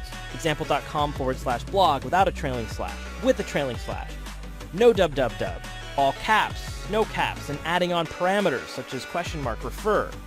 If you are not properly handling all of these pages, to Google, they're going to all be unique. And if it manages to crawl them, again, that's duplicate content, and that's a problem. So this is where canonicalization comes into play. Every site needs canonicalization, and this is a process for converting data that has more than one possible way of being represented into a standard and preferred format. Canonicalization tells search engines which version of the URL they encounter to index. This is also extremely beneficial when your site allows for parameters in the URL, say to add filters on a product page or to track affiliates. If that link gets shared, you don't want it showing up as separate pieces of content. So to remedy these issues, or to prevent them from cropping up on you, you need to define a canonical URL for all of your content. So to start, you want to use 301 redirects wherever possible to direct visitors to your canonical URL. Pick a preferred method and stick to it. If you decide on https://www.example.com over https://example.com, then you need to redirect anything that is non-www over to www. You also need to decide if you want trailing slashes or not. If you decide to use trailing slashes, redirect anything that is a non-trailing to the trailing. And we saw this with backcountry. They should have redirected that trailing slash to the version of their site with no trailing slash. So all variations in case, so mixed capitals with lowercase, should always 301 to that lowercase variant. The next step is to take care of all of those parameters that can get added in tracking. To do that, you add a link element with the attribute rel equals canonical to the head section of every page. For example, on https://www.example.com/blog, I'd add a canonical with that exact URL. It is a self-referencing canonical, and it should always be done with an absolute URL. So always list the full URL. This way, the existence of www.example.com/blog refer equals email or any infinite variations of tracking parameters will always display the appropriate canonical URL in the HTML, making it clear to Google there's no duplication. So even if that variant doesn't 301 redirect because those parameters are important and they shouldn't be stripped off, you're still saying to Google, hey, ignore all of this. This is really a duplicate of this page with all of that information stripped. You could also consider specifying that canonical link in your HTTP header. It's really important to thoroughly evaluate your usage of these canonical URLs. Later, we're going to take a closer look at all the HTTP status codes, and I'm going to share with you a few ways that you can continue to track down these issues on your own. Another incredibly common problem I come across involves pagination. Many sites contain paginated content, and it shows up in many ways. You could be moving a user through multiple pages of a blog article or toggling through a list of data. As a user, pagination is usually relatively clear, and we understand the relationship of the information as we toggle between pages. But to Google, pagination can pose problems. Google doesn't necessarily crawl your site in an orderly fashion. It may start its crawl on page 10 of your paginated content and have no idea that the series of content is related. Fortunately, Google supports link elements called rel equals next and rel equals previous, or rel equals next and rel equals previous. And you'll apply these tags to let Google know when it has encountered a sequence of paginated pages. Links to any of the pages will be treated as links to the series of pages as a whole. In addition, Google will typically show the most relevant page in the series when it's doing its indexing. Now, the concept is pretty straightforward. Let's say we're setting this up for a 6-page website. In the head section of the first page of your paginated content, you'll implement a rel equals next tag pointing to the second page of the content, and that tag would look something like this. So we'd put this on page 1, and it says the next page is page 2. In the head section of the last page of your paginated content, in this case page 6, you'd implement a rel equals previous link pointing to the second to last page. In this case, it would be page 5. And the tag would look something like this. And then in the head sections of all of the pages in between, you'd implement rel equals next and rel equals previous tags pointing to the following and preceding pages respectively. Now, an additional solution is to specify a view all page. Searchers commonly prefer to view a whole article or category on a single page. Therefore, if you think that's what a searcher is looking for, then you want to include a view all page. And if Google believes that a searcher wants that view all page, they'll reveal it in the search results. And you can simply add a rel equals canonical link to all of the paginated pages to tell Google that the view all version is the one that you want to appear in search results. That said, if your paginated data isn't helpful or relevant to your search optimization efforts, it could be worth excluding it altogether. In this case, you can introduce a no index tag within the head section of every page. That would look something like this. Now, you'd want to be sure that you included that follow tag, because this means that the page authority will travel into the individual destination pages all throughout that list, even though the entire list is removed from the index. Now, you wouldn't add this to your Robots.txt file, because in that case, Google wouldn't crawl it altogether. Also, pay careful attention to that infinite crawl issue that we looked at earlier when we reviewed crawlability, whereas you could continue hitting next or incrementing that page counter forever and never getting a 404. Now, you can get even more complex with pagination when having to deal with filtered content and parameters, and we really don't have the time to get into some of these more narrow use cases. But there is a great guide put together by Ryan Husser, and you can get to this by simply doing a Google search for Ryan Husser pagination SEO. And this article will walk you through all of the specifics on how to deal with the paginated content for a variety of use cases. Whenever you or a search engine request a website from a web server, an HTTP response status code will be returned. And we touched on these briefly a little earlier when we looked at the use of a 301 and a 200 status code. But let's take a closer look at what these codes mean, how we can review them, and how they impact your SEO. HTTP status codes are 3 digits, and the first digit begins with one of 5 numbers, 1 through 5. And all of these status codes fall into the following categories. The hundreds are informational, so this is a request has been received and the process is continuing. 200s are success codes, so the request was received and processed successfully. The 300s are redirection codes. This means the request has been received, but more steps are needed to complete that request. 400s are the client errors. This means a request was made, but that page is not valid. And 500s are server errors. This means a valid request was made, but the server failed to complete it. Now, across all of these categories, there are over 40 different statuses, but fortunately, most are not directly important to your SEO efforts. So let's look at the 7 most common codes you'll encounter. 200, OK. This tells the browser or the crawler that the request was successful. 301, moved permanently. This means that the requested resource has been assigned a new permanent location, and any future references to that resource should use one of the returned URLs. We typically refer to this as a permanent 301 redirect. Basically says, hey, I've moved, and I will always be over here now. 302, found. And this is the server is currently responding to the request with a page from a different location, yet the requester continues to use that original location in the future. And this is known as a temporary redirect. This approach is really not that recommended. It's really not an effective way to instruct search engines that a page or site has moved. There are very rare situations where you're going to say to someone, this is where you need to be temporarily, but as soon as I'm done, eventually you're going to come back here. So realistically, 302s are fairly uncommon when you're doing your SEO reviews. 404 is file not found. So this means the server didn't find anything that matched the request you made.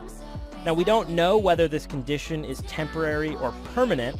So with a 404, if Google can continue to crawl that link because you've put it on your site, they're going to keep trying because a 404 doesn't say never come back. That's the 410, which is gone. And this says whatever you're looking for is no longer available, there is no forwarding address, it's never coming back, it's permanent. A 500 is an internal server error. And this is really a generic error message, and it's given when something unexpected happens and there is no more specific information to provide. And the 503 is service unavailable. And this means the server cannot handle the request because it's currently overloaded or it's maintenance or something is happening. The 503 is a temporary outage, and it lets the search engine know that it should come back soon because whatever's happening is really a temporary problem. So if you're going to do site maintenance, always throw up a 503 error because that lets Google know that there is a maintenance period happening as opposed to a 404, which says everything is missing. Another great way to inspect the responses from a server is using Chrome's developer tools. And on any page, you can right-click and choose Inspect to bring up the developer tools. From here, I'll choose the Network tab, and then I'll need to reload the page to capture everything that's happening. Here you can see all of the requests that are being made, and if I click into google.com and I'll select the Headers tab, we can see that this request was to https google.com, it was a GET, and the status is 200. You can actually check out the responses for a variety of the requests, so all the various pieces that are being called on to load the site. Another great way to view all of this is through Screaming Frog. When you do a crawl, you'll see all of the status codes that are listed. And it's here that you can go through and look for anything that is a 302, for example, which is problematic.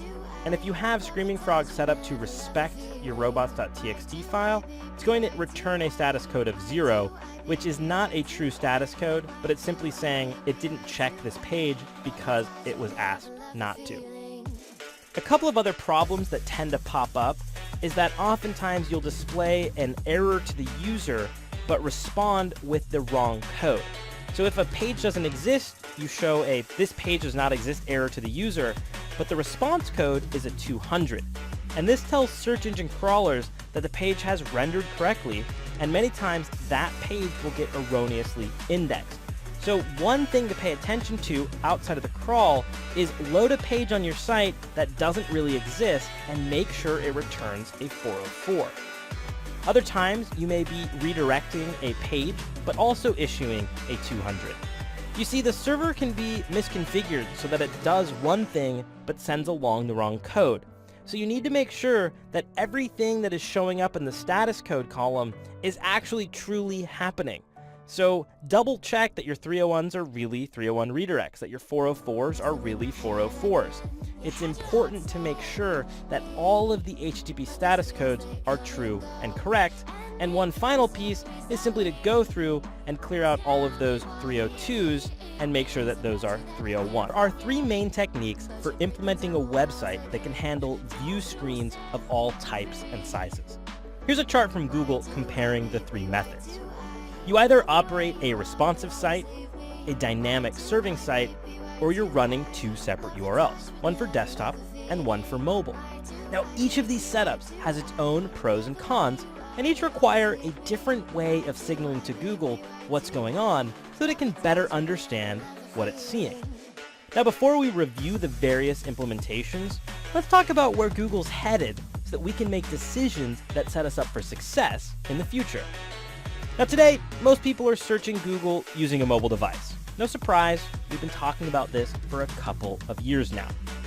But right now, Google typically looks at the desktop version of a page's content to evaluate its relevance to the user. It does take into account your mobile friendliness, but it's determining whether your site matches a search query or not based primarily on your desktop content. But that's not representative of what a mobile user is getting. Some mobile sites offer less content than their desktop counterpart, or they have completely different user experiences, which can dramatically shift a user's perception of quality. Google wants its index and results to represent the majority of their users. Those are mobile searchers. And so they're working to switch their search index to be mobile first. They'll crawl the mobile version of your site to determine how to rank your pages, even if a user searches from a desktop and lands on your desktop experience. That means your optimization efforts need to be on your mobile experience. And because mobile is the primary focus, you should be thinking about selecting the technique that is easiest for you to maintain, scale, and optimize in the long term, as opposed to finding a way to make do with what you have now. So let's go back to the 3 techniques. The ideal is to have a responsive site. In this scenario, nothing changes. The primary content and markup stays the same across mobile and desktop devices. You're just adjusting how and what elements appear on the page for each viewport. The challenge here is you do have to get creative to keep file sizes low and site performance up on these devices that are typically using mobile internet connections. If you're using a responsive design now, then there's really nothing you need to change besides your mindset. Start looking at and evaluating your mobile experiences first, as that's where you'll gain the most benefit. The next option is to use a dynamic serving site. Dynamic serving is a setup where the server responds with different HTML and CSS on the same URL, depending on whether a desktop or mobile user is requesting the page. To handle this effectively, you need to request that Googlebot for smartphones also crawl your page and thus discover the mobile content. And you do this through what's known as a very HTTP header. In this scenario, it's important that you're fully optimizing your mobile experience, but be sure you're using the same structured markup, tag structure, and so on for the mobile site. Now, this last methodology is to have separate URLs, and this usually shows up as m.example.com and then say www.example.com, and it's becoming less and less popular. It adds challenges when it comes to analytics, tracking, and rank analysis. It can also layer in complexity if you're running subdomains such as blog.example.com, because you'll now have multiple sites to manage and maintain. If you're using separate mobile URLs, you'll need to annotate your site accurately. On the desktop page, you need to add link rel equals alternate, and that points back to the corresponding mobile URL. This helps Googlebot discover the location of your site's mobile pages. On the mobile page, you'll need to add a link rel equals canonical tag pointing to the corresponding desktop URL. When using this alternate and canonical markup, you must maintain a 1-to-1 ratio between the mobile page and the corresponding desktop page. In particular, avoid annotating many desktop pages pointing to a single mobile page or vice versa. And then you need to double check your redirects. Make sure that your desktop pages appropriately redirect for a mobile user to the related mobile page, not to a single unrelated mobile page. So if all of your individual desktop pages redirect to the homepage of your mobile site, that's problematic. Take time to evaluate these various setups and see if migrating towards a responsive site is right for your next SEO endeavor. SEO-friendly website needs to properly use several basic HTML tags. Now, I'm assuming at this stage in your SEO education, you're already familiar with these basic tags, but I do want to briefly review the common mistakes I see when leveraging these tags, as well as give you a few pointers so you can make sure they're properly implemented and well optimized. The tags that we're going to look at are title, meta description, and heading.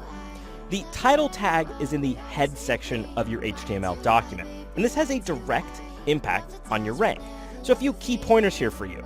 Your title tag needs to be relevant to the page. You should look to front load your keywords, keep it shorter than 50 characters, and know your audience. Let's dig in a little deeper on these. So you want to place your keywords at the beginning of a title tag. When you place it in the beginning of the title tag, it gives you the most search engine benefit. So if you want to add in your brand name, I would do that always at the end of these title tags. The other important thing with title tags is to keep them short. Less than 50 characters is pretty good, and there's really no hard rule on this because Google actually decides how much of your title tag to display based on the pixel width of the content. So several W's are going to be a lot wider than several I's. And because it can be challenging to identify that pixel width, it's best to stick to around 50 characters. Now, keep in mind that Google may choose not to use your title tag at all. Google will often change the title tag that you provide based on many factors that are outside of your control. If you see this happening a lot, it's likely an indication that Google doesn't think your title tag reflects what your page is about, or Google has determined that what someone is searching for requires a tweak to your title tag to demonstrate that your page is in fact relevant. Now, when you go to choose what keywords to include in your title tag, only use as many as are completely relevant to the page. You must remain accurate and descriptive. And additionally, you really want to make sure that you're not cannibalizing keywords from other title tags around your site. Each title tag needs to be unique, so you can't simply use the same title tag all across the site. Every page needs one unique title. As you begin to write these title tags, keep in mind what your audience is doing and how they're searching. If the intent of a searcher is to buy something, download something, learn something, you want to make it very clear in your title tag that this function can be performed at your site. All right, so let's move on to meta description tags. Every page has a meta description tag. And the meta description does not actually have an impact on your rank. It simply has an impact on the clickability of your listing. This description may be shown when your search result appears, and the content is what is going to motivate someone to click on that listing. So the goal of a meta tag is to serve as an advertisement, show targeted keywords, and describe the page. It's important that you think of your meta description like an advertisement. This is an opportunity to attract someone to clicking on this listing. The importance here is to still include a few keywords because those keywords become bolded when someone arrives on the search result page. So it is important that you sprinkle in those keywords to show relevancy and to drive attention, but you need to write a meta description that motivates someone to take the click. The best meta descriptions are brief, they're targeted to your audience, they're relevant, and they're not formulaic. And when I say don't use a formula, I mean don't go too far with it. You don't want all of your pages to simply repeat the same style of meta description, swapping out one or two keywords. Really think about making these all individually unique. If you have a massive website, you can take advantage of formulas, but still you need to pay attention to making sure that they don't feel like simple replacements of one word for another, as Google may still see that as duplicative. Just like every page needs a unique title tag, every page needs a unique meta description.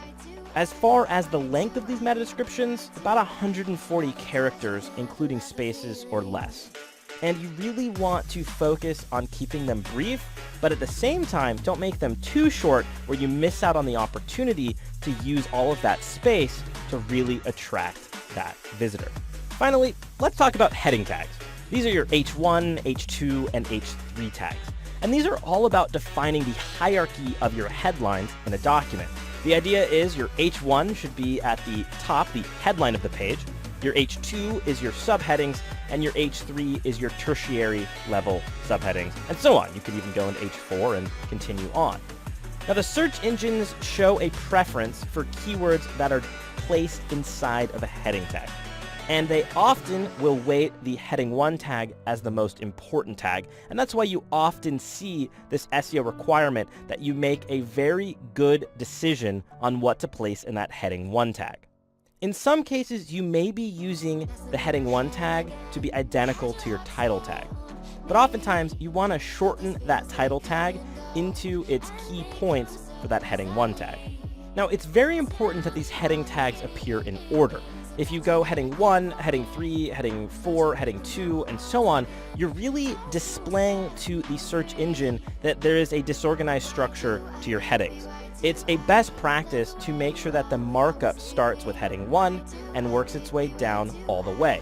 If you move the heading 3 tag to the very top, it's very likely that that heading 3 tag is going to carry just as much weight as if it was a heading 1 tag. So if you're exploring redeveloping a site or building a new site, it's important to pay attention to the order and the structure of these heading tags. They're rapidly evolving in their quest to process information in the same way that we humans do.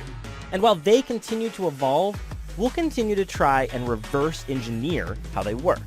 Despite incredibly complex machine learning processes, search engines are still machines and will, for the foreseeable future, use models that we can loosely decipher to improve our ranking odds. Early on, we gamed the system and identified the concept of keyword density. It was easy to manipulate, and it didn't take long for search engines to move away from measuring the repetition of a single word to factor in rank. Most recently, it's believed that Google uses term frequency, inverse document frequency, to figure out the information on a page and how relevant it is to a search query. Now we can use the acronym TF-IDF to talk about this. So TF-IDF is a numerical statistic that reflects how important a word is to a document within a collection.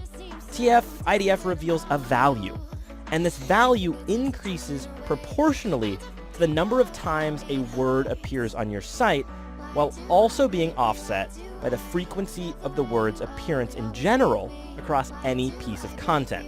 Let me break this down a little so it's clearer. Let's say we want to determine which web page on the internet is most relevant to the query, the quick brown fox. Well, we could start by removing any document from the search index that doesn't contain the phrase, the quick brown fox. But that's still a ton of results. So next, we could count the number of times we see the words on all the remaining websites. And the number of times we see each word becomes the term frequency. But in our phrase, the is a really common word. So term frequency would rank websites that use the a lot. And we know as humans that the important terms in this phrase are quick, brown, and fox. So what we need is to reduce the importance of the and increase the importance of quick, brown, and fox. And this is done through an inverse document frequency factor. We look at all the websites on the web and diminish the importance of terms that occur very frequently regardless of the content, and increase the importance of terms that occur rarely. It's through this model that Google has a much better understanding of your content. It can see what terms you emphasize most and what terms define the content on the page. We can take this analysis and apply it to competing pages currently ranking in the top 10. And what we'll see is what terms provide the most value for a particular search query. Because it's not just the search phrase, the quick brown fox, it's all the additional words that support this topic. In this example, are we referring to the pangram, the quick brown fox jumps over the lazy dog? Or are we looking at what kind of fox is quick and brown? Or maybe there's a new viral video going around on what did the quick brown fox say. All the words you use to surround your core topic help provide additional signals so Google knows what your content is about, and it can shift the search results accordingly. Now you can watch my course on search factors to go deeper into this logic behind how people search and what Google does to understand the search query. But for now, let's take a look at a tool that helps with this and run through an example to further reinforce this idea. Now, there's a tool provided by Write, and you'll get to it at write.com. And it is a TF-IDF tool, and I've already signed up for a free trial, and I've gone into the dashboard and selected Content Success. It's here that we can input a keyword that we're trying to rank for, and we can select the language and the country that we're trying to do so in. So let's say we want to do quick brown fox. We'll select Start Content Analysis, and the tool starts the crawl. It's here that we see our content report. And we can identify what terms are most important to be included with the topic quick brown fox, how many documents contain them, as well as the average value. And as we scroll down, we can see these terms as they descend in popularity. At the top, you can filter in more concepts, or you can reduce the number of concepts that you see. So for all of the pages that are ranking in the top 10, we can see that they're likely including these additional terms alongside the quick brown fox. At the top, you can also choose if you'd like to bring in a 2-word combination report, which is going to get rid of the single words and bring in 2 words, and this will also allow you to look at what is being discussed within these pieces of content. Along the left-hand side, I can choose the competition report, and this will show you where this content is coming from. So Wikipedia, the Quick Brown Fox letterpress, Threadless.com, and you can see what terms and at what frequency each site is using alongside this content. Now, this can be a little challenging to try to evaluate in a couple of minutes, and it really takes getting in and practicing with a TF-IDF tool to really begin to unlock how valuable it is to see this in your content optimization. So I encourage you to read more up on the TF-IDF concept and check out sites like Write.com to be able to pull reports and run this type of analysis. And I'm not talking about compressing your images for speed, which we'll talk about later, but I'm talking about how you control your file names and your alt attributes.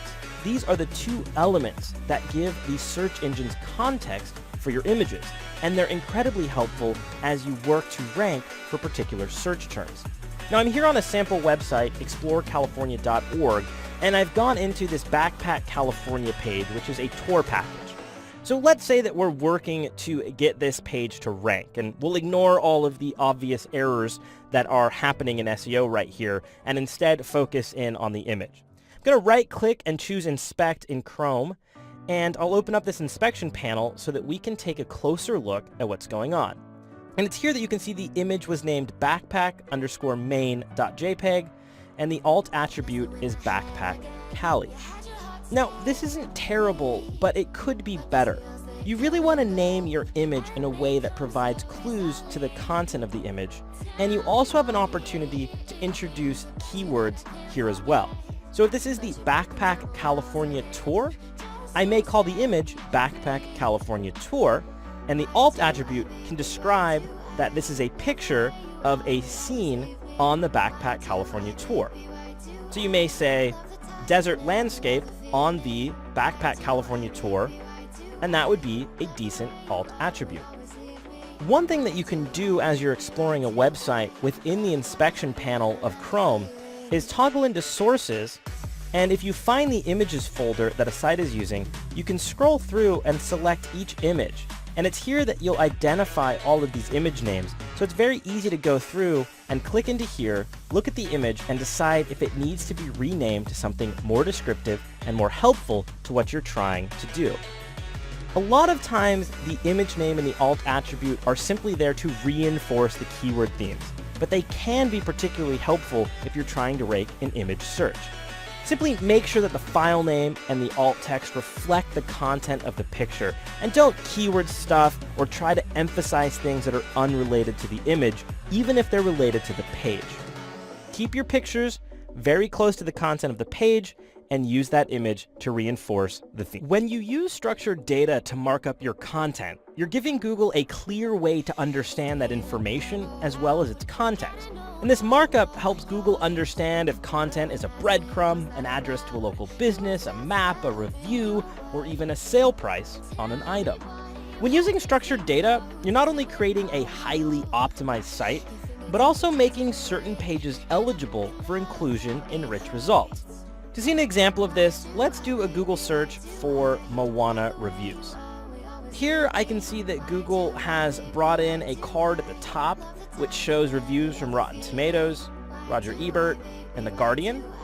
And we can also see that each of these search results has some context available to it. So here, the second search result actually has the rating baked right into this page.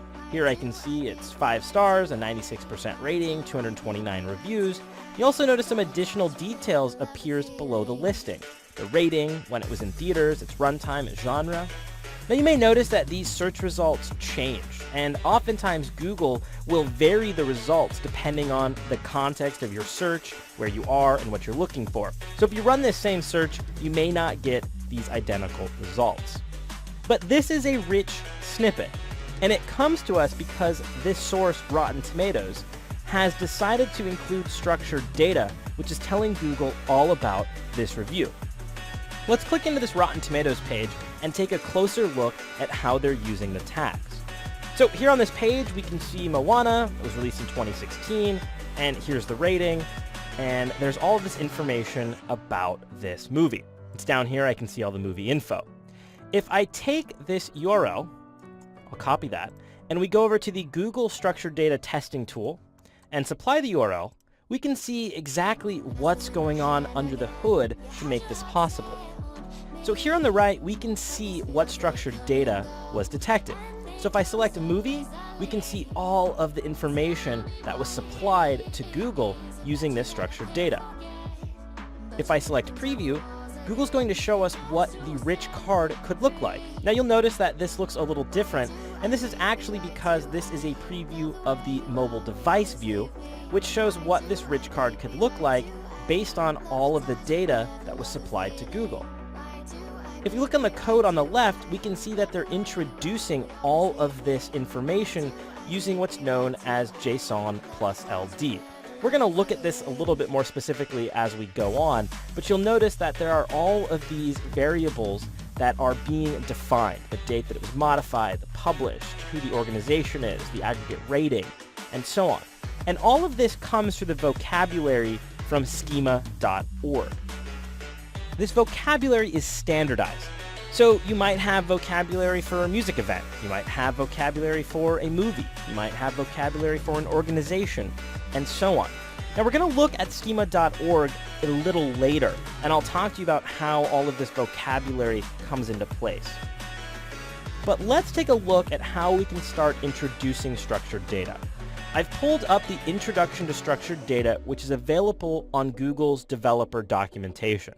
And this is a great resource for looking at how you can go about introducing structured data, various examples of how it appears in the search results, and how you'd have to apply that structured data to see that search result feature. And it also includes all of the format that's required. Now there's actually a couple different formats outside of JSON LD. You can use microdata and RDFA, and you can click into these to read more about it, but JSON LD is the recommended methodology, and it's also usually the easiest because you can simply place one notation in a section of your document without having to mark up every single piece of content where it appears on the page. Google also provides the technical guidelines, which are important to review. Tons of documentation here. Tons of important information on the quality guidelines and how to build and test and release your structured data. Now, I'm not going to go into the technical on how to do this. There's actually a great course right here on JSON LD and the knowledge graphs, which goes into every single piece of structured data that you can apply to your site, and it is a fantastic in-depth overview. Instead, let's talk about how we can manage structured data effectively. So the first thing is to determine the relevant content properties for your content. This is coming up with your basic data type, such as TV and movies or local businesses. And then you refine your offering, such as whether you're making TV content available per episode, or is it a subscription to an entire season. As you look at the vocabulary available to you, you'll want to assemble all of the relevant fields for this property. Next, you need to determine the markup for the action itself. So all action types have required properties, and you need to define those. So this could be, can someone watch this? Can they order it? Can they reserve it? And so on. From there, you simply need to develop the template for this structured data. And it'll look something like this. You'll have this script type tag. You'll include all of the context, the type, and all of the vocabulary around this, including the information that you want to provide. You'll then insert that markup onto your page, and then you'll need to test that markup using the structured data testing tool, which we looked at a little earlier. And this will allow you to explore if there's any errors in the way that you've introduced your structured data. Structured data is incredibly important and incredibly valuable. You can even use structured data at the very basic and very minimum components of simply introducing your business, providing your address and your phone number. So I highly recommend you take the time to review structured data and learn how to introduce it into your site, as it is incredibly effective in your optimization efforts. Earlier, we took a look at the structured data that was available through Rotten Tomatoes to call out the rating of this Moana movie. We also looked at the structured data testing tool and saw how they introduced this structured data by introducing movie and all of the values associated here.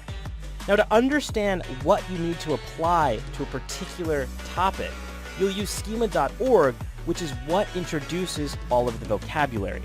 So here I've gone to schema.org/movie, and you'll notice that these high-level categories always start with a capital letter. If you find yourself navigating the site and trying to find movie, it doesn't work, and they really should redirect that. However, this is an incredibly specific methodology for how this vocabulary works. So you'll notice that movie is actually part of creative work, which is part of a thing. So what you can do is define movie, and then you're allowed to introduce all of these properties: an actor, the country of origin, the director, duration, and so on. What this allows you to do is understand the structure for how this schema needs to be applied. So if you look, you can notice, for example, date created and date modified are here. And if we go into the structured data tool, we can see that date modified and date created are supplied by Rotten Tomatoes. So what they've done is said that they want to have this movie type, and then they've applied all of the available options based on this schema. Now, not all of this is required, and you'll actually need to look at the Google documentation to understand what Google requires, because you can apply a lot more schema than is actually necessary from Google. And in some cases, this can be very valuable. If you have this information, it can be valuable to add it in through the use of schema, because as Google evolves and develops, it may accept more and more of this information, and you'll already be ready to provide it. I highly recommend that you start at schema.org, and you can explore where it says Get Started. And here they have all kinds of documents on how to get started using it.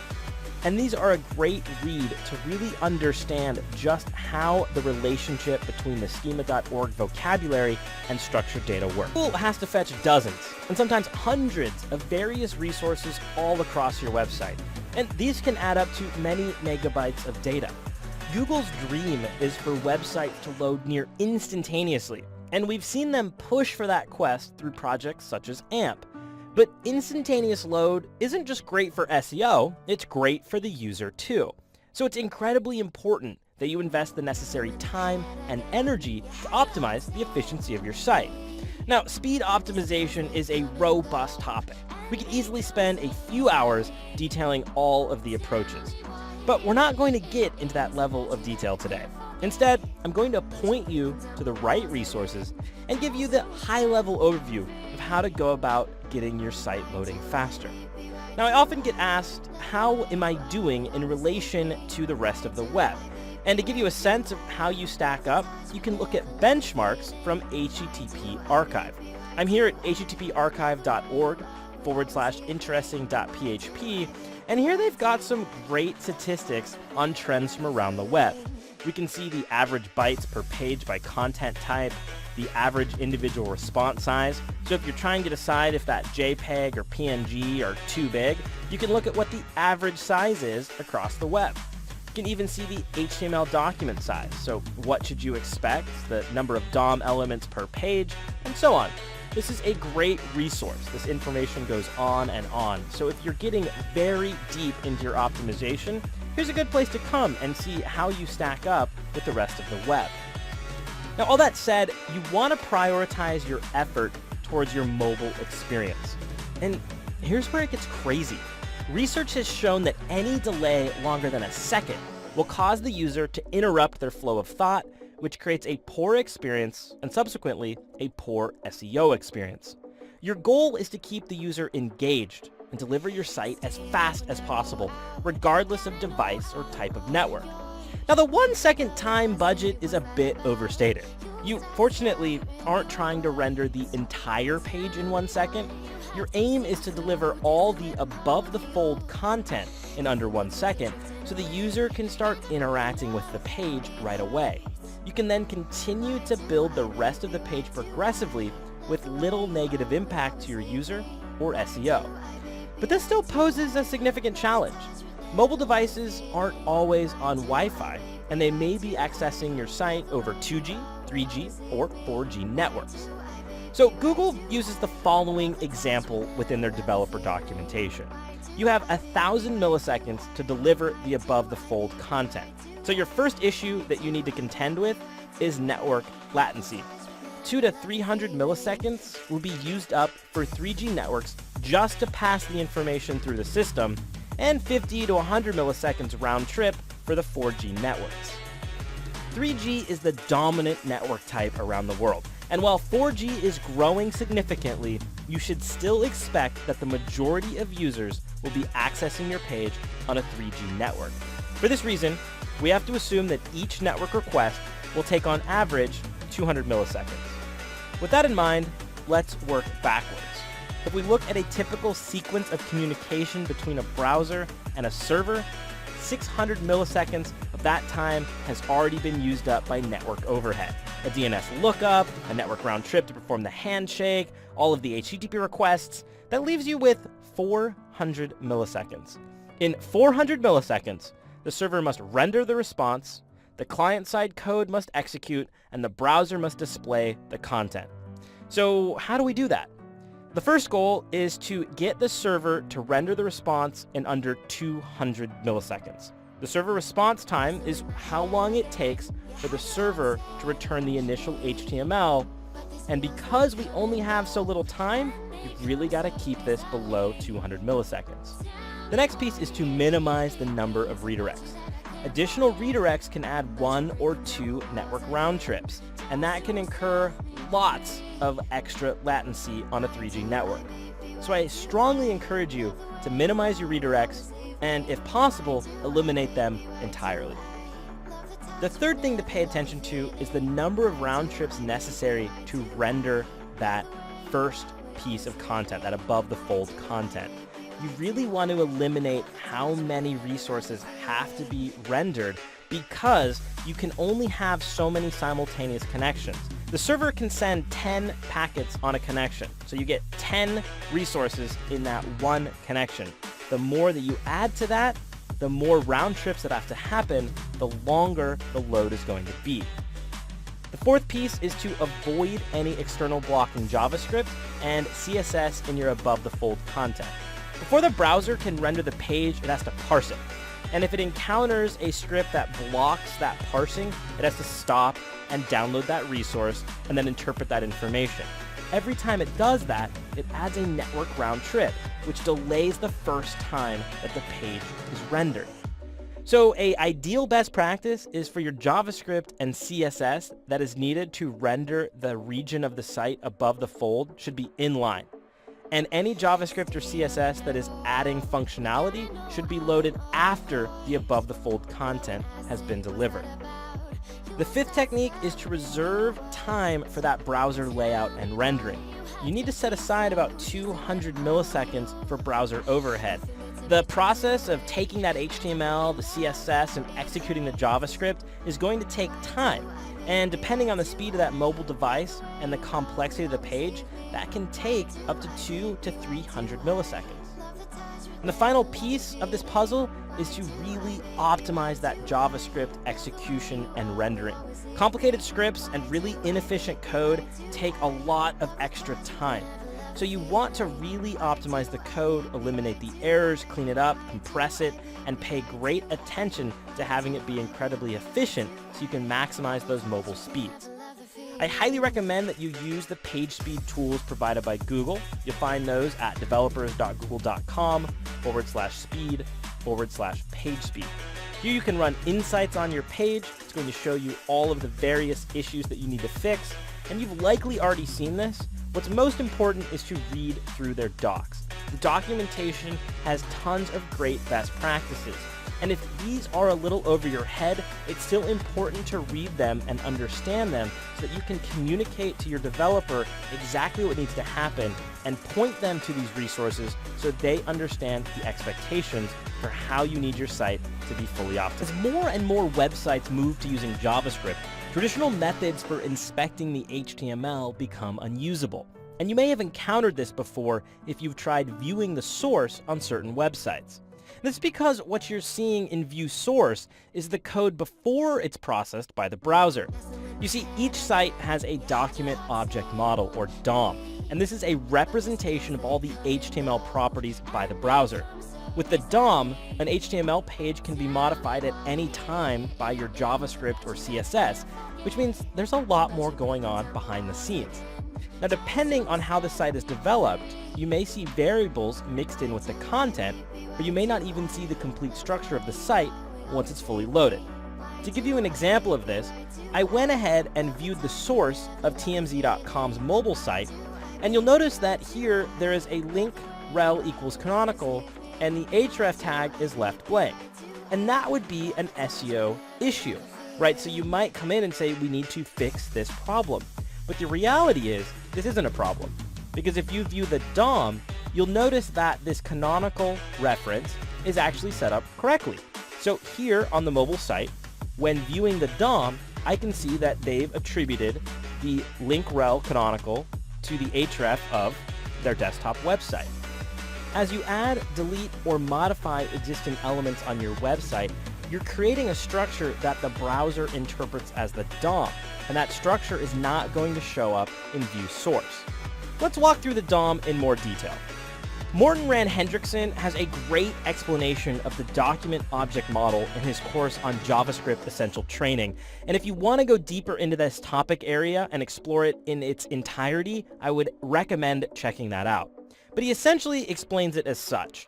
In HTML, every piece of content is wrapped in a beginning and end tag, creating an HTML element. Each of these elements is a DOM node, and the browser handles each of them the same way it would handle an object. That's why when you target something with a CSS rule, say all anchor tags within the document, that rule is implemented to each of them individually. When you write a CSS rule targeting a link, or A, you're saying find me every link node and apply the following style property settings to it. When a document is loaded in the browser, it's loaded into the document object in the browser object model. And this document object model is created for just this document instance. That browser now creates a node tree, modeling the relationships between the different nodes. In a standard HTML document, you'll have an HTML object containing two nodes, head and body. Head holds all the invisible objects like title, link, meta, scripts, while body holds all the visible nodes. And the nodes have a very strict hierarchical relationship depending on how they're nested.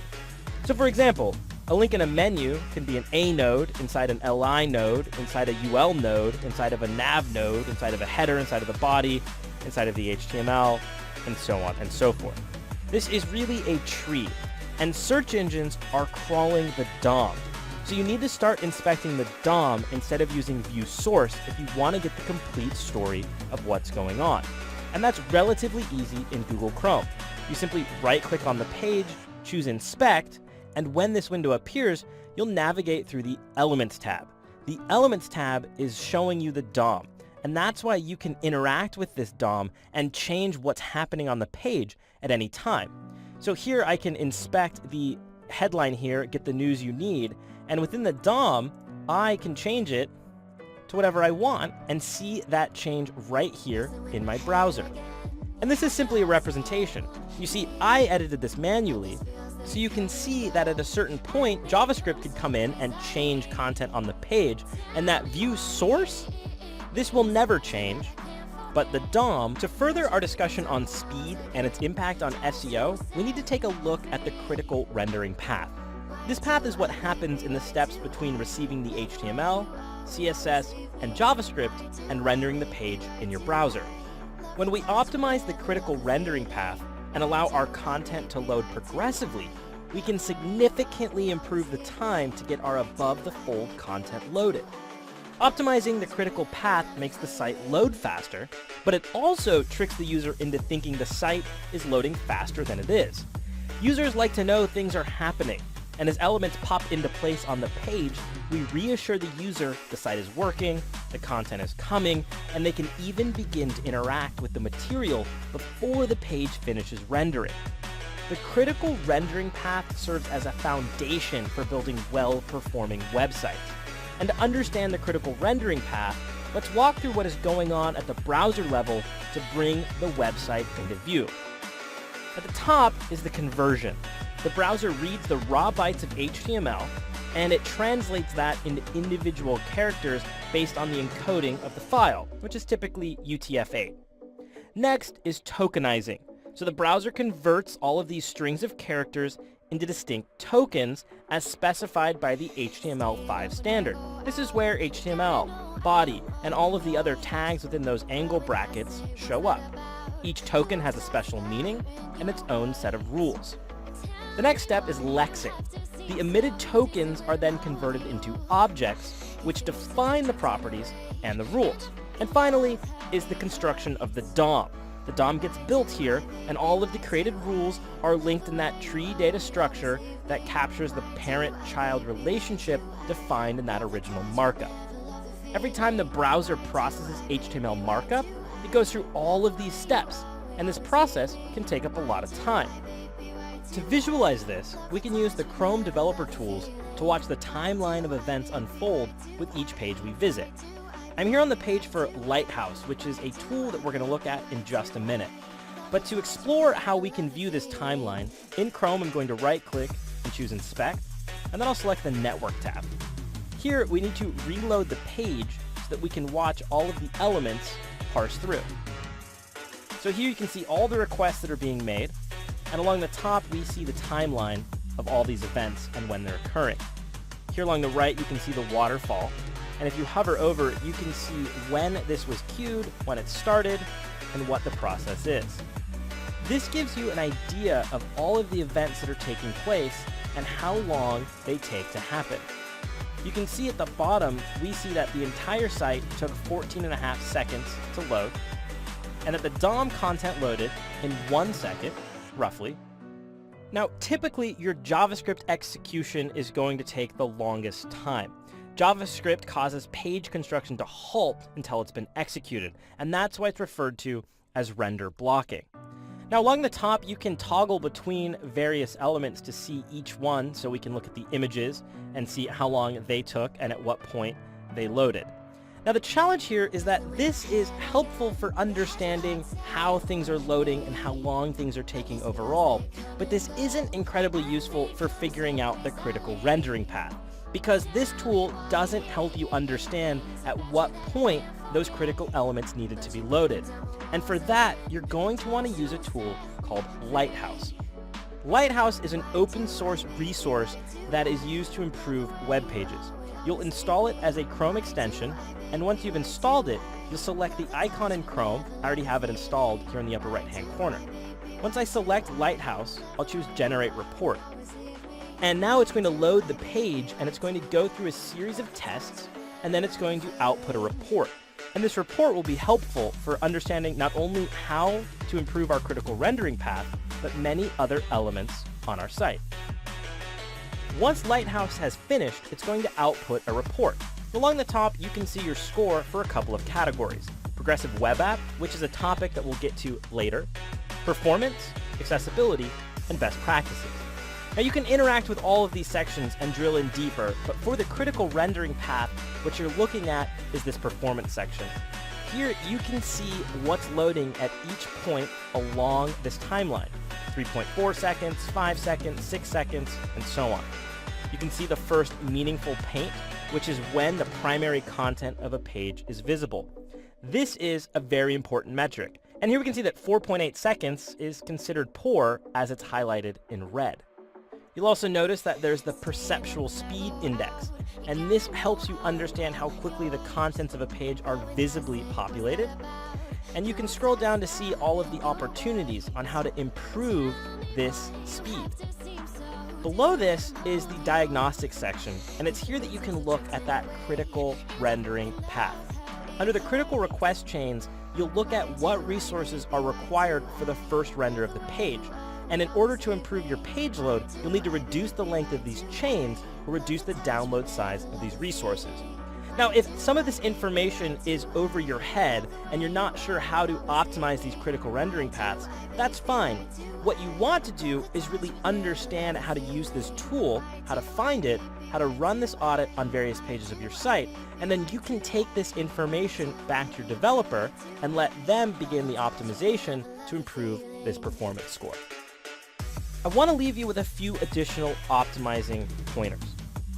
The goal of optimizing the critical rendering path is to minimize the total amount of time spent performing this sequence. Doing so will render the content on your screen as quickly as possible. You're going to focus on your JavaScript and CSS because those are both render blocking. You want to be sure to keep your CSS lean, deliver it as quickly as possible, and use media types and queries to unblock rendering. What I mean here is that you may have some CSS styles that are only used under certain conditions. For example, when the page is being printed or being projected on a large monitor, or even for your responsive views. It would be nice if we didn't have to block rendering on the resources when they aren't in use. And this is where the CSS media types and media queries comes into play. You'll see these structured within a tag in a variety of formats such as these. You'll notice that we can add this media attribute and say media is print, or media is this minimum width.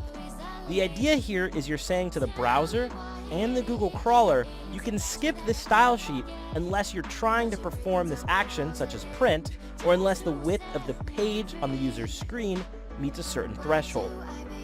Additionally, to optimize your CSS, you want to put the CSS in the document head. Specifying these resources as early as possible allows the browser to discover these link tags and dispatch the request for the CSS. I encourage you to avoid CSS imports, the @import directive. This enables one style sheet to import rules from another style sheet. But these directives introduce additional round trips. The imported CSS resource is discovered only after the CSS style sheet with the import rule itself is received and parsed. Now, for best performance, you might want to consider inlining the critical CSS directly into the HTML document. This eliminates additional round trips, and if done correctly, can deliver a one round trip critical path length where only the HTML is your blocking resource. Now, with JavaScript, the optimizations can be trickier. For starters, you want to prefer asynchronous JavaScript resources and avoid synchronous server calls. Asynchronous resources unblock the document parser, so consider loading scripts asynchronously after the initial render. Additionally, if you can, defer parsing the JavaScript. To really minimize the amount of work the browser has to perform to render your page, defer anything that's non-essential, things that are not critical to the construction of the visible content, put those off. And avoid running long JavaScript. Long running JavaScript blocks the browser, so defer until later any initialization logic and functionality that is non-essential for that first render. I highly recommend that you install the Lighthouse extension for Chrome and run an audit on your own website. As we look towards the future of SEO, it's important that we discuss HTTP 2. Over the last 15 years, the web has been supported by HTTP 1.1, but we're pushing the boundaries with web development these days, and loading sites is incredibly resource intensive. Think about all the requests your site makes, both to load its content, but also to communicate. Has been supported by HTTP 1.1, but we're pushing the boundaries with web development these days, and loading sites is incredibly resource intensive. Think about all the requests your site makes, both to load its content, but also to communicate with tracking pixels, imported fonts, off-site JavaScript libraries, and so on. HTTP 1.1 isn't efficient with all of these requests. HTTP practically only allows one outstanding request per TCP connection. So here's how this works. The browser makes a request, waits for a response, makes another request, waits for a response, and so on. So the next step was for browsers to use multiple connections to issue parallel requests. So now we can issue request number 1, wait for a response, and simultaneously kick off request number 3, and so on. However, there are limits to this. Open up too many parallel connections, and you slow everything down even more. It's problematic and not a future-proof solution. Additionally, the large number of requests means a lot of duplicated data can be transmitted. So this problem led to the creation of HTTP2, which uses the network far more efficiently. In a nutshell, HTTP2 allows multiple concurrent exchanges on the same connection. Now the browser can request everything and then receive the response in any order. HTTP2 is like getting directions all at once. Punch in your destination, and you can see every turn printed out, ready to go. HTTP 1.1 is more like having a friend who knows where you're going in the passenger seat, and you ask them at each intersection, do I turn here? No? Okay, do I turn here? Yeah, go left. Okay, have I arrived? No. You'd ask over and over until you got there. It's really far more efficient to ask for directions and then get the complete list all at once. Another great performance benefit of HTTP2 is the server push feature.